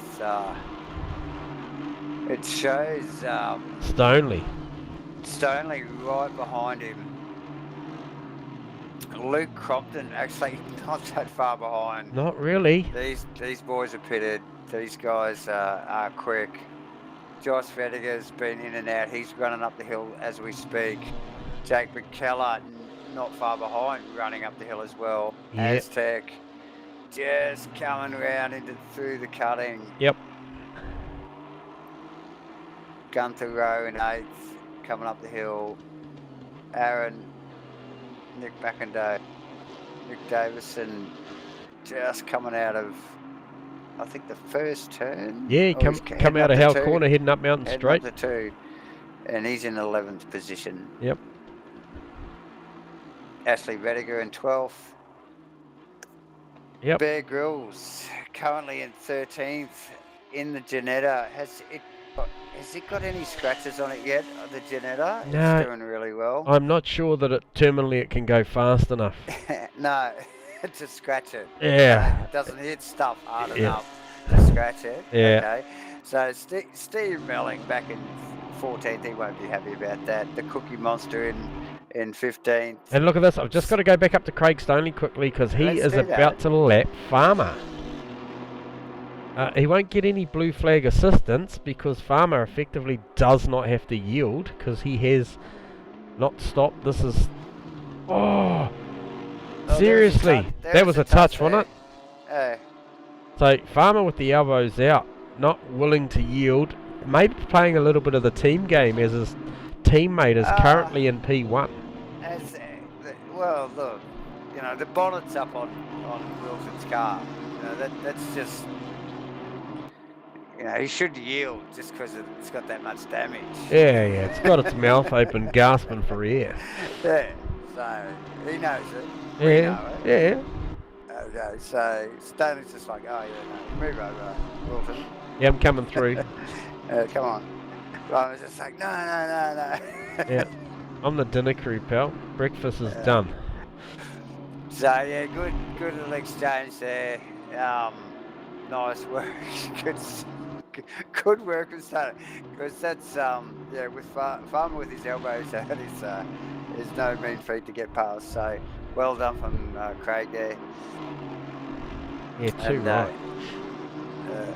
right. Where else we... So Lukey, is Luke that far behind Farmer as well? Oh, not really. Farmer's just crested, heading for the chase. You can see Steve behind him. No, there's not much in it. So is Steve's out of position though, isn't he? He is out of He's position. a lapped car, isn't he? Yep. John McDonald's still staying out, praying for a bit of weather. I don't think it's coming. Still half an hour to go. I don't think it is either. Like I said, we've had a lot of rain this week in the east coast of Australia, but it did clear a lot today. Right. And most of it's blown out and heading your way, guys. So yeah. Well, as we see John Boy just flashing the lights to a lapped Ryan Gulbranson in the definitely the WAU looking Camaro. I spoke to John today, Dave Owen. Honestly, he wouldn't give too much away, but he said he had a very unique strategy play to run out tonight. That he said if it stayed fine, would work in his favour. As we just see Ryan grab the wall there out of the cutting. I saw that. Just happened to be watching the same. So I'm not sure. Yeah, I'm not sure how that plays out because we saw him holding down third. Josh got him on pace.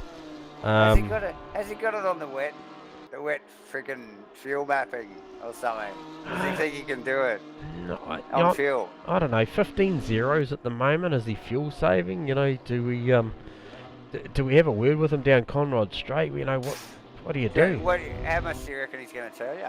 Well, he didn't tell me much today, so I'd certainly like to know if he's going to tell me any more now. So, you know, anyway, there's no law against grabbing these guys as we grab our current championship leader, John McDonald, who's currently just come out of Murray's Corner, Forest Elbow onto Conrod. Say, hey, John Boy, you got us on comms? Hey, bro. Yeah. Hey, weather looking good. Track temp's just gone up another degree. Is this strategy you spoke of earlier in the day and didn't want to give too much away, is this going to play to fruition tonight, or what's the story? It sure is. I can make it home, so I just don't know about the tyre. So I've been conserving fuel right from the start. Wow, we saw you in fourth gear on the outlap and we called it really early. Yep. So hey, good play. We're not going to upset your rhythm too much because obviously you're on a really strict program here. So yeah, if I can hit 14s, then I'm sweet. But I'm not really racing Stonely, but he'll gobble me up. I'm sure of that. Yeah, there's about I think currently looking like a... He should be taking about 2 or 3 seconds a lap out of me as this tyre digs. So yeah, about a 6-something second margin. So clearly the race is for P2, yeah, P2, P3. P2 or P3. Like any podium at Bathurst is a good one. So that's the goal. But have to do something different. Otherwise, we'll all follow the leader, aren't we? Yeah, well, if you don't, you're not, mate. You're not racing. So, hey, all the best. You alluded that there was a unique strategy. I hope it plays out for you. Hopefully that tyre hangs on that thing. We'll be getting loose down there. All right, mate. Yeah, I hopefully should make it home. Yeah, it's going to be tight though. All right, mate. I can hear the fans on, so you must be hot at work. All the best, John boy. Cheers, bro. Well, there you go. He did speak of a unique strategy, so he is legitimately out there on a non-stopper, Davo. We've already pulled a few boys down here. We pulled the Aston Martin boys down here and asked them, and they said, no. Now we've got one in the BMWs going, yes, we're going to give it a crack. Well, it was this like is what we thought we thought it would happen. You know, like it made sense. Someone was going to give it a crack. Yeah, I mean, Ashley sort of the way when we talked to Ash, he was, He was a bit coy, but he was sort of saying it couldn't be done, or not so much it couldn't be done. He didn't certainly wasn't on the cards for him. He was pushing pretty hard. So so as we just see, John Craig Stoney is coming. The big question is will he have enough margin? Will he have enough margin to Luke Crompton? Yeah, and see, this is the thing, and because we know McDonald won't fight him.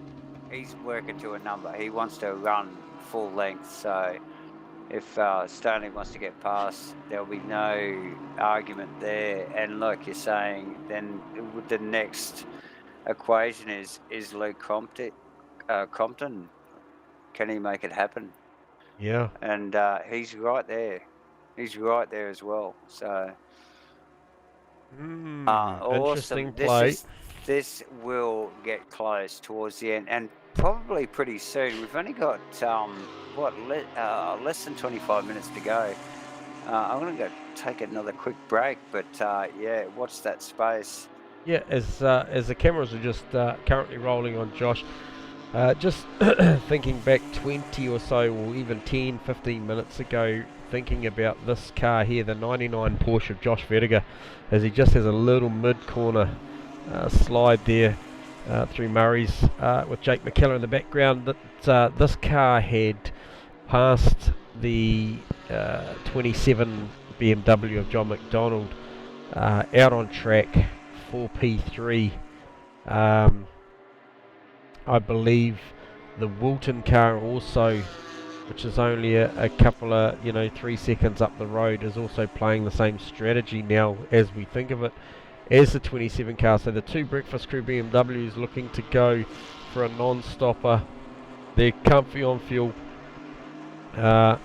and clearly just a question mark over the tyre. But yeah, so should Josh get Steve Wilton on track, which possibly he will, because he's clearly got a fresh tyre on and no fuel worries at all, puts him into fourth. Does John McDonald have enough pace, being some 16 seconds up the road, to hold that for the next 23 seconds?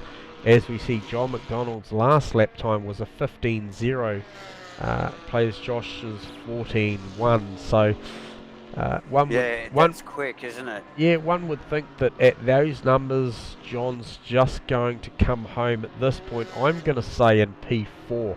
I think a podium's a little optimistic on a single stopper. Yeah, well, that's when you crunch the numbers like that. It makes logical sense, but this is Bathurst. Yep. This is an enduro. Like anything could happen. So. Ooh, and John Boyd said he was aiming for. He said if he can hold 14s. 14s. He's good, and he just laid down a 14.6. He did just do a 14, and that could make the difference, couldn't it, J-Man? But as we just look at Mountain Straight, John Boyd goes past.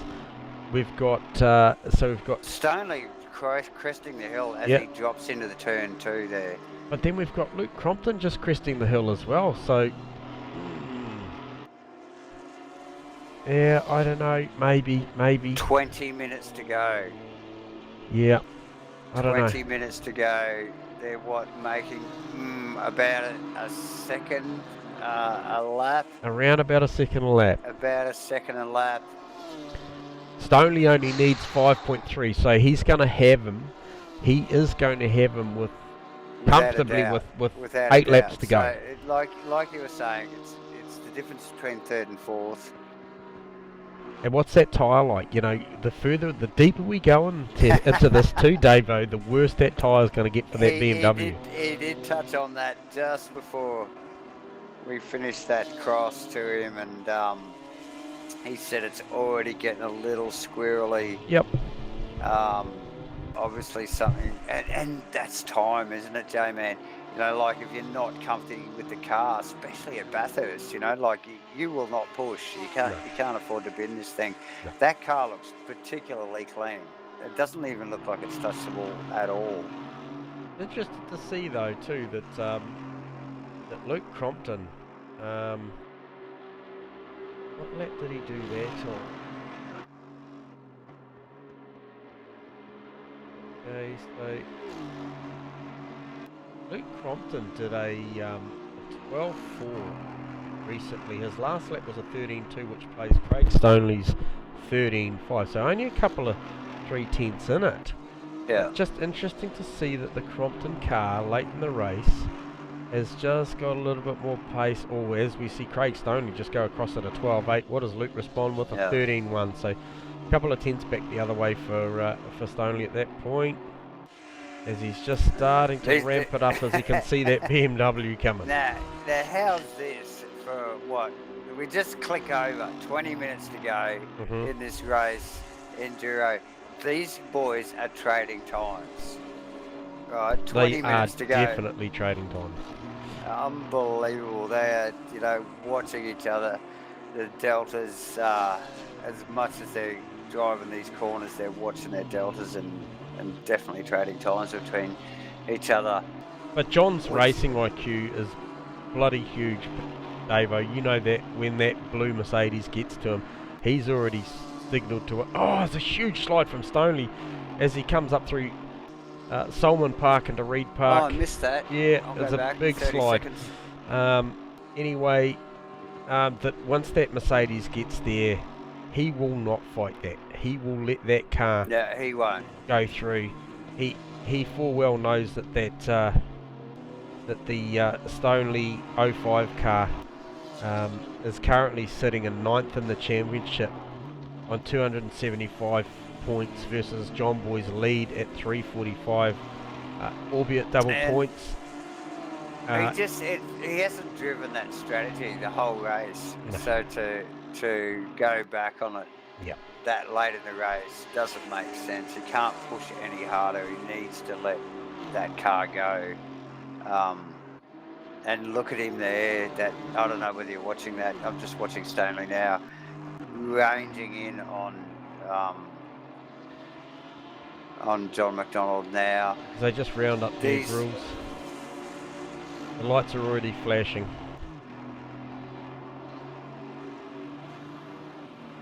So at a second a lap, you know, like it was only a matter of time. You know, we'd expect, you know, 6 or 7 laps out of 14.9 plays a 13.1, so that's he's just taken a huge chunk out of him there. Although, as he just jumps in the toe of Bear Grylls now, 13.1 for Stoneley, 13.1 for Crompo. So Crompo's not given up on this with 17 and a half minutes to go. It'll still be close because it's a long track, you know. It's the second a lap, but Yep. Oh, Mudgy. What's the story there? Mudgy. Is he a What's lap going car? on? He must be. He's lapped. He's down on Aztec. But I tell you what, they were so close coming down to the chase. I'd say so. Mudgy's clearly been into the pits because that car looks way nicer than Yes, it it did earlier does. in the race. Well done, Mudgy. There. It looks Nice to see racy it. too. Looks like he's trying to unlap himself there. As Aztec Yeah, just 'cause runs wide. Aztec's in 7th position, and I suppose if Aztec was smart and Mudgy was racy, then he'd probably just let him go. Yeah, you know, like nothing to gain there. There's definitely nothing to gain, and As particularly when you Mudgy's got. looking for a Yeah. move on him. It definitely looks like he wants. Look to at that, move mate. on. There's a bit of It doesn't cold get trickle much here. closer than that. He's, oh man. Mm.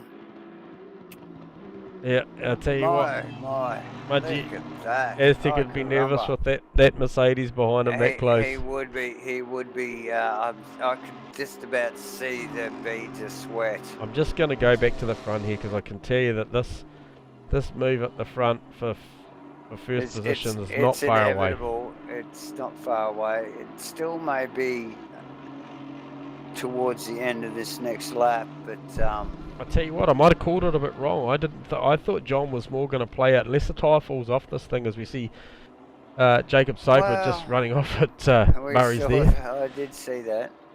So John with a 14.5. So he's just banging those mid 14s. So he is driving that car to an absolute number, like within a tenth.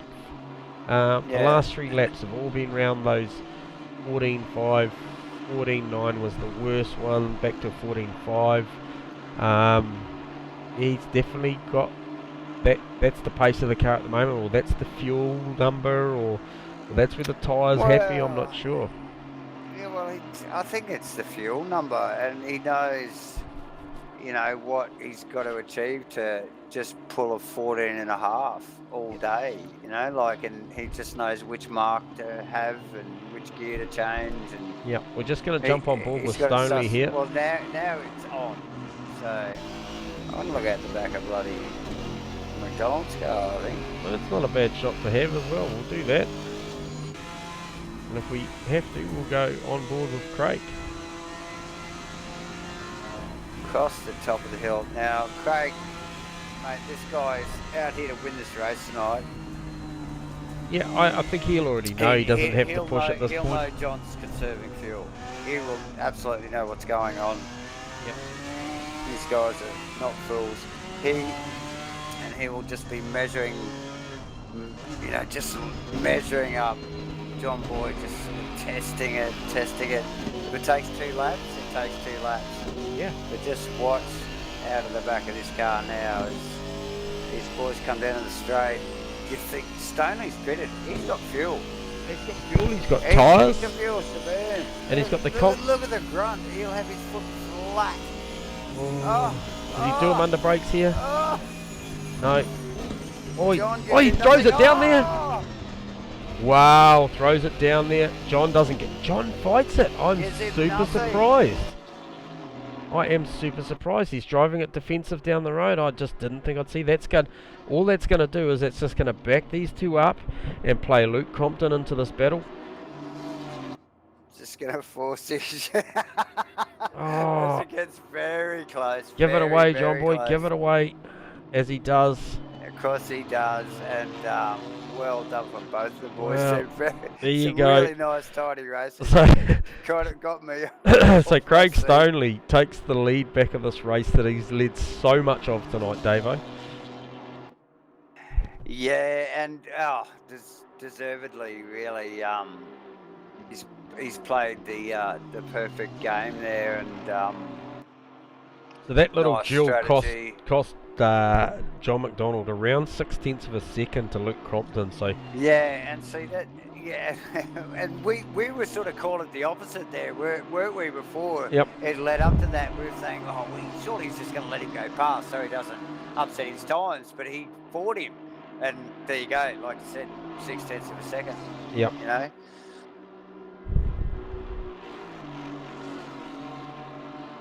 So I see we've got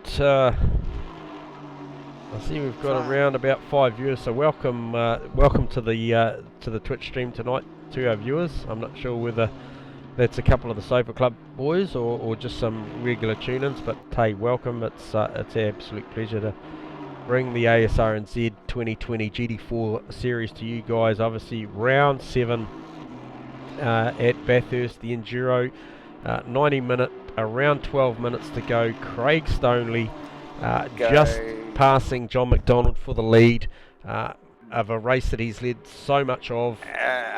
Yes, and fantastic pass too at that. Back to Aztec, and I think it is. Mudgy. Who's that? Mudgy. Mudgy, still We trying to just unlap touched- himself. We did touch on this earlier. Yep. This is an angry little battle here, even though it's not for position. So Hey, I'm just going to give this guy a plug at the moment because we haven't given him much tonight. He's been flying under the radar and he really deserves a lot of credit. And that's Farmer, aka Steve Wilton. This car is the sister car of the 27 BMW. This is the only other car that is on a no-stop strategy. So the 74 BMW of Farmer is currently sitting P4, and at this point he's got Steve-O all over the back of him, but Steve-O is in 14th place, so he is lapped, and I can tell you that the margin back to Josh Vertiger is significant with 11 minutes to go. It is significant with 11 minutes to go. I agree. So and it's and Josh isn't catching by 1 second a lap like the top end of the field there. So nice work from all those boys there actually. So yeah, 100%. So obviously John looking good. What's the margin down the road now to Crompo? It's still around about. Oh, as Michael Branson takes a really evasive line on the grass there. I just want to try and capture. So John's just coming across Skyline. Lukey's just coming across Skyline. He is making inroads. It's down to 4.3. He's taken another second out of that margin. Second and a half. So 10 minutes to go. Luke Crompton's still got time to take that P2. But I think definitely John's called it here. John McDonald has called it. He was looking for a podium. At this rate, permitting that rubber stays on the rims, he is well in contention for a podium. Yeah, I agree. Yep. Again, it'll come down to the tyre really at the end of the day, and obviously we can look at it from back here in the comms box, J-Man, and try and assess it just by the look of it. But he's the only one that knows. And I think you mentioned just there before Steve Wilton in fourth gear in the sister car, and that's those two boys being up the front there. I wouldn't have called that at the beginning of the race. And I'm saying take that stop go 30-second penalty away from Steve Melling, and his pace at the back end of this race was enough to stick with these boys. Yeah, for sure. You know, it's a woulda, shoulda, coulda, but at the end of the day, I've just been watching this guy, and you know, he had a stop go, 30 seconds. 30 seconds to his race. Currently P14. As we see Troy Wilson in the pits. A late pit stop, so maybe he's trying to make it on fuel. He's not going to get it done. So Troy in there. Yeah, that's going to cost him. As we just move down the road. Ashley's moved forward a couple of markers, Davo, since we spoke to him and saw him. He's moved up to 12th. Not quite got the car pace. Hasn't really come to grips fully with that Aston this season. No, it doesn't seem like it. Ashley, solid performer. Yeah, big time. Given the right car and a comfortable situation, he's. I don't think he's sort of happy with where he is at the moment in the championship.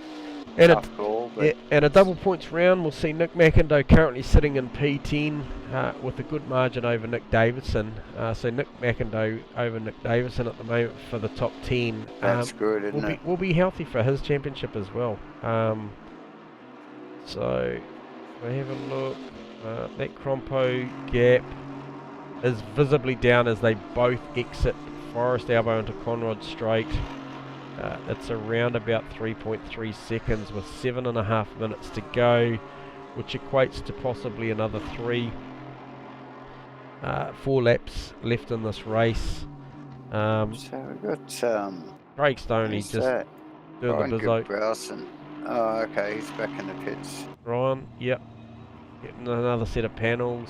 It'll be a big learning curve for Ryan, so good to see him out there and sticking at it. Same with definitely, and Soper there as well. Same with Jacob. Yep. Troy some of these cars look like they've been through a 24-hour race. I'm just looking at B-Dog's car and they just keep going, and that's good to see these boys just stay focused and just try and keep it up, mate. You know, like it. Yep. Mudgie's still just absolutely hounding Aztec, albeit there's around 10 positions between the two guys. Yeah, absolutely. And Mudgie obviously just looking for that unlapping pass, and Aztec just doesn't want to give an inch. He thinks that Ferrari painted Aston probably should go another 20 k's faster than it does, but I reckon John Boy's going to put his elbows out when Cromley gets if it there. didn't have such a big grill, right, that car would probably go faster. See the size of that thing? Oh, which one? That red Aston Martin. Red Aston Martin. Who drives that car? Aztec's car. Yeah. Look at the size of that thing. Yeah, it's like if a they whale just- shark's mouth, isn't it? If they just shorten that shit up a little bit, Yeah. I reckon that'd be a faster car. Yeah. It is. Yeah, it definitely looks like some sort of sea creature I've seen, eh? Now, Right, so Cromley is exiting Forest Hour, so is John Boy. That margin is now down to, my data's saying 1.7 seconds, but I'm saying it's closer than that. it's very close. It's a very obvious visual contact between these two cars. Yeah, John absolutely. McDonald just hanging on to that second position. They've got probably 3 laps to go. I think, is that? Oh yeah, that'd be about right. 3 laps to go because they're not going to Pardon get me, it done sorry. in 2. Yep, So, I'd say so. and at that distance, just given the pace of that that black and gold BMW, I'd say that Merc's going to get second position. 14.4 plays a 13.1. It's just a matter of corners, I think. Oh, I think so. And but we'll still put JB in the position that I suppose he sort of aimed for. Well, he told us that he did anyway. Steve Wilton, Joshua Vedigo, where's that battle at? Okay, Joshy's rounding out the final corner. Where's Farmer? Farmer's heading up the Mountain hill straight. already. Nah, he's Yep. safe. So he's safe. So that's a good effort from I'll tell you Steve who's Wilton, not actually. safe. Oh no, he is. I was going to say, that must be the safety car. I was going to say Josh isn't safe from Jake McKellar, but he is.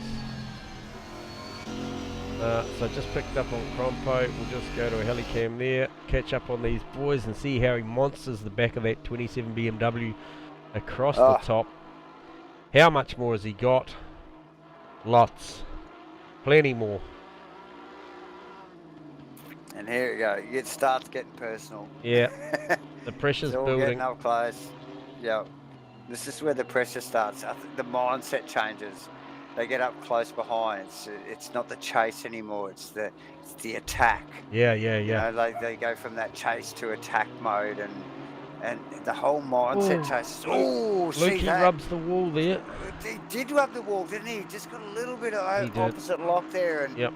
little clip on the wall, and see that's pulled him back there. He looking for that run, wasn't he? And he knows He's still going to be close under brakes down here. These Mercs are so good down the chute. even with that little touch there, all over the back of McDonald. And he pulls it up too, you know. It's always an Yeah, interesting so- job pulling it up so- behind a car through the chase. So imagine if he hadn't have got the hit, Well, yeah. He would have he been would have right been there. all over it. As they round the final corner to start another lap, which I believe will be at 2 minutes 20. So So it'll there's be 2 to go. So it'll be 2 to go, and this will definitely be the last one. Yeah. John will fight McDonald for will be this in now. second position. He will fight. This Merc has the punch.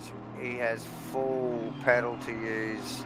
McDonald doesn't have full pedal.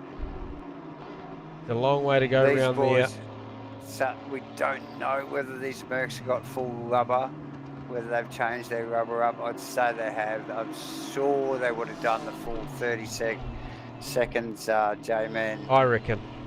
Yeah, if you're going to be in there for 25 for fuel, you may as well put tyres on it and go the extra 5 seconds. Then you're fueled and rubber to go. And it looks, look at the attack. Look at the attack. Maximum attack from Luke Crompton on John McDonald right now with a minute 20 of this timed 90-minute race to go at round 7 at Asrnz GT4 2020 season. as they just come over Skyline, drop down into the dipper. Look for Luke Crompton to try and run a little bit wider at the elbow to cut back Yep. and get a run without rubbing the wall Yep. this time. Yep, watch this. Watch this. The run onto the back straight. We know the Merc's good in a straight line. Oh, and he's very clean out of there this time. Very tidy. Very close to the ball too. Didn't he get the run there? He got Watch a good run. Watch this. Sizes him up. Does he go left? Does he go right? I'm saying he goes well, inside. Whatever John gives him. He's in there. He's definitely in there. He's well in there. Look, Pray John- for no John contact. can't. Oh, Big under brakes. Beamer. So great. Too wide down through the chase. Oh, amazing. We said John would Listen. defend this one. See that? Fakes him. Does he fake to the inside? No, Of he course doesn't. He does. Oh, he gets a slightly better line. Picks up a little bit much curve He though. thinks he's got this. If he's looking at his field and his data and his deltas. Oh! Oh! Crompo bombs it. Oh! Crompo bombs it. Wicks it up in the dirt. No. That's going to give John Boy P2 for sure. Absolutely. Ah. Does he wind the throttle down a little bit? Let's go on board. Forgive me. Let's go on board and just see what he's Ah. doing throttle-wise. Fifth. Does he grab Go six back, up here? Go back. Go back a minute. All Come right. on. We'll just go Oh, back and we'll go back on board with Luke Crompton. Go on board with Luke Compton. Look at this stuff, guys. Oh, he just bombs it down the inside. And then he will just absolutely watch that P2 slip away from him as John Boy drives up Mountain Straight. He'll know he probably didn't need to do that there. Was it He just a did. miscue under brakes? Oh, he got a little bit of a tire on the grass there, which is so unfortunate. These boys are racing hard, so yeah, big deep brakes. Yeah. Tiny bit of a touch of the grass, bam, that's all it took. Aztec and Mudgee still there. Just came around to start their last lap. I am going to give the remainder of this lap as he comes down, heading down to Forest Elbow to Craig Stoneley, because this is big. You don't just turn up at Asrnz at any league No. in any class and go and win a 90-minute enduro here. You've got to turn up. You've got to have the car in the right place. You've got to have the right pace. And he has just done nothing wrong all night. How clean does that car look? Oh yeah, nothing, like just the whole lead up to the race. We talked about it earlier on Tuesday, Yep. like days ago, about the practice times. We saw it again this afternoon in practice, before official practice, and mate, here he is. Look at Yep. him. We've got a saying over here, mate. Do the mahi, get the treats. Well done, Craig Stoneley. Well done, Well deserved. And then, definitely. yeah, just a John McDonald. awesome John victory. McDonald. so that's Well done, John. yeah, that's pole to the checkers, and then John Boy for a amazing no stopper for P2, backed up by Luke Crompton, who threw everything at it on the penultimate lap and just couldn't quite make it stick, but a well-deserved podium on a night where he was under the weather. So well done to Luke Crompton. That is your podium. Props to Steve Wilton hanging on in here. He brings that car home. Another non-stopper for P4. Josh Vediger coming across for a great P5. Great to see Josh bring that Porsche back into the frame there. Jake McKellar, brilliant drive from Jake. P6. Aztec coming down, still got Mudgee on his tail. He would have enjoyed that battle, albeit it wasn't for position. He still would have relished in the battle as they just round up the absolutely beaten, dented Porsche of B-Dog. What is that, Brendan? That is for position. That is for position. The Mudgee B-Dog thing. Yeah, 100%. 100% it was. Just got to go back on that. So, yes, it was. Wow. And look at those cars. So yeah, so well done Aaron Enright and Nick McIndoe to make the 10. So that is your top 10. at the Asrnz Bathurst Enduro for the Superior Joint Sealing GT4 Championship. Wow, David, wow. There you go. Amazing. 41 laps. 41 laps of just amazing racing. What a great night. Yep. We sort of knew as we led up to this, it looked all straightforward leading up to this race with the practice, and nobody was really sort of putting out too much information. We knew there was going to be boys doing something, just put a twist in the tail, mate. hole. Yep. Yep. So Well, we better rip through this list because these boys will be trying to bugger off. Go. Okay, so we got first up the under the weather Luke Crompton in third position. Let's get old Lukey up here, eh? Sorry to drag you away mid-conversation there, Cromley, but we're obviously far more important to whoever you might have been just talking to, my friend. Well done on the P3. Yeah, cheers. Well done, JB, you sneaky bastard. Yeah, wow, far out, eh? You know, like, jeez. I spoke. Just a little I bit don't of know tire if on they the were going to grass be able to there. make it. Yeah, I spoke to him earlier in the day, and he wouldn't give too much away there, Cromley. But I can tell you, he said he had a brilliant strategy up his sleeve, and if the rain stayed away, he said it would come to fruition, and he called it. But hey, nonetheless, brilliant drive from you under the weather. Fuck yeah. Couldn't help but think that the move was on somewhere, maybe not turn one. Was that a brake slip up, or were you having a legit go? I hit the Touch the grass, mate. man. Okay. Yeah, I Touch hit the the grass, grass. and so I just You've- let go of the you've- brake and... You avoided him well, mate. Yeah. It's- Yeah. Looks scary. You got a bit of airtime on that one, mate. We'll give you another couple of looks at that. But hey, nevertheless, it was still an amazing third position. Double point Nice round is going to be good for your championship. Still, would have been nice to have one up on your old mate, but you're still there or thereabouts. Yeah. Well done, JB. Yeah. And well done, Stanley. He mustn't have put a foot wrong. Oh, yeah. He did. I wanted him Cars to are stay out a manual. little bit longer Yep. because I thought I was getting the undercut on him, but it obviously came in Yep. sooner than I thought, so that didn't turn into fruition. And I must have had too much wing on because I had no straight line, even when I got up next to JB. Right. As soon as I got right next to him, he just started pulling away again. Yeah, there must have been something in that because there there was you a couple. Yeah, certainly the Stonely Merc. There's nothing in the field had anything for it. Yeah, So, in a straight I line. don't think he had any wing at all, mate. He was burning it down the straights. Nice. So Good he work. did well across the top to keep together. Yeah. Yeah, 100%. Hey, look, well done, Cromley. Nice work. Just absolutely loving you back in this championship, mate. You're doing a bloody great job, and no doubt we'll be talking again soon. Yep, all good. All right, mate. boys. Enjoy it. Cheers. See you later. Oh, there you go. So we better grab this guy. This guy here. This guy here that just comes up with these just crazy numbers all the time. Welcome to the box, John Boy. There is a Stoke IPA here for you waiting, mate. You are deserved P2 at Bathurst in a 90-minute enduro. Oh my goodness, how intense was that? That was really hard. Mate, so Really hard. give us some numbers, mate. Give us some numbers. How much fuel did you have left at the end? Like probably 1.9 if I'm lucky. 1.8 maybe. Litres? Liter. It was on zero. Right. Oh, Yeah. 0.8. Yes. Okay. I had to put the hammer down at the very end just to, that chewed up a little bit more.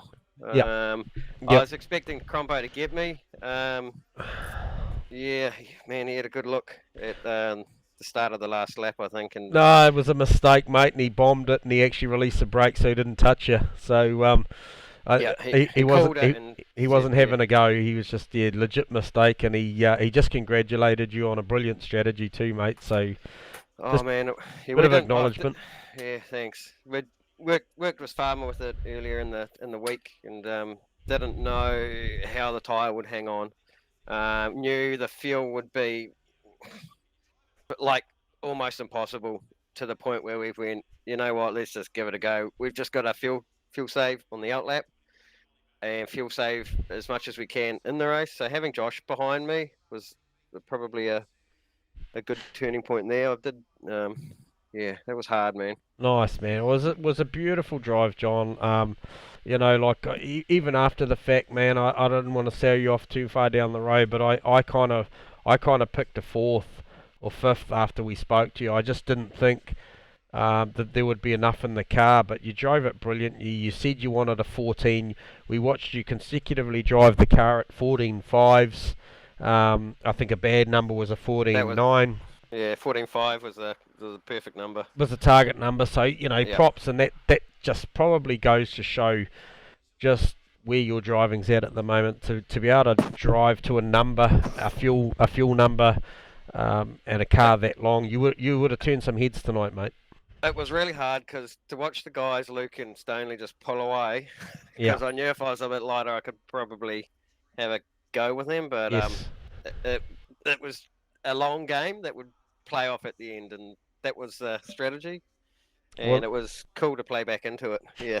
Yeah, and look, hey, that last ditch effort from Crompo, which didn't quite, didn't come, and you Oh, maintained so that unlucky. second position, has actually stretched your lead, because obviously Craig having a great win here tonight, but And congratulations to Craig, because mate, he was on form all week. Just seen crazy numbers come out of that car, Yep. and yeah, mate, congratulations, Craig, because that was a stunning drive for you to do that, Yeah. especially here. 100%, 100%. I will enjoy it, mate. It was a stunning drive. You've done bloody amazing effort tonight, and shout out to your teammate, to the sister car. Yep, he pulled in well too. to do the same pretty- thing and come pretty home proud of him P4. too. Yep, yeah, he's wrapped. Nice, well done, Farmer. Yeah, well done, John Boy. We'll leave you to it, mate. Go and have a beer, relax, and do. we'll talk to you later. All right, cheers. All right, Davo.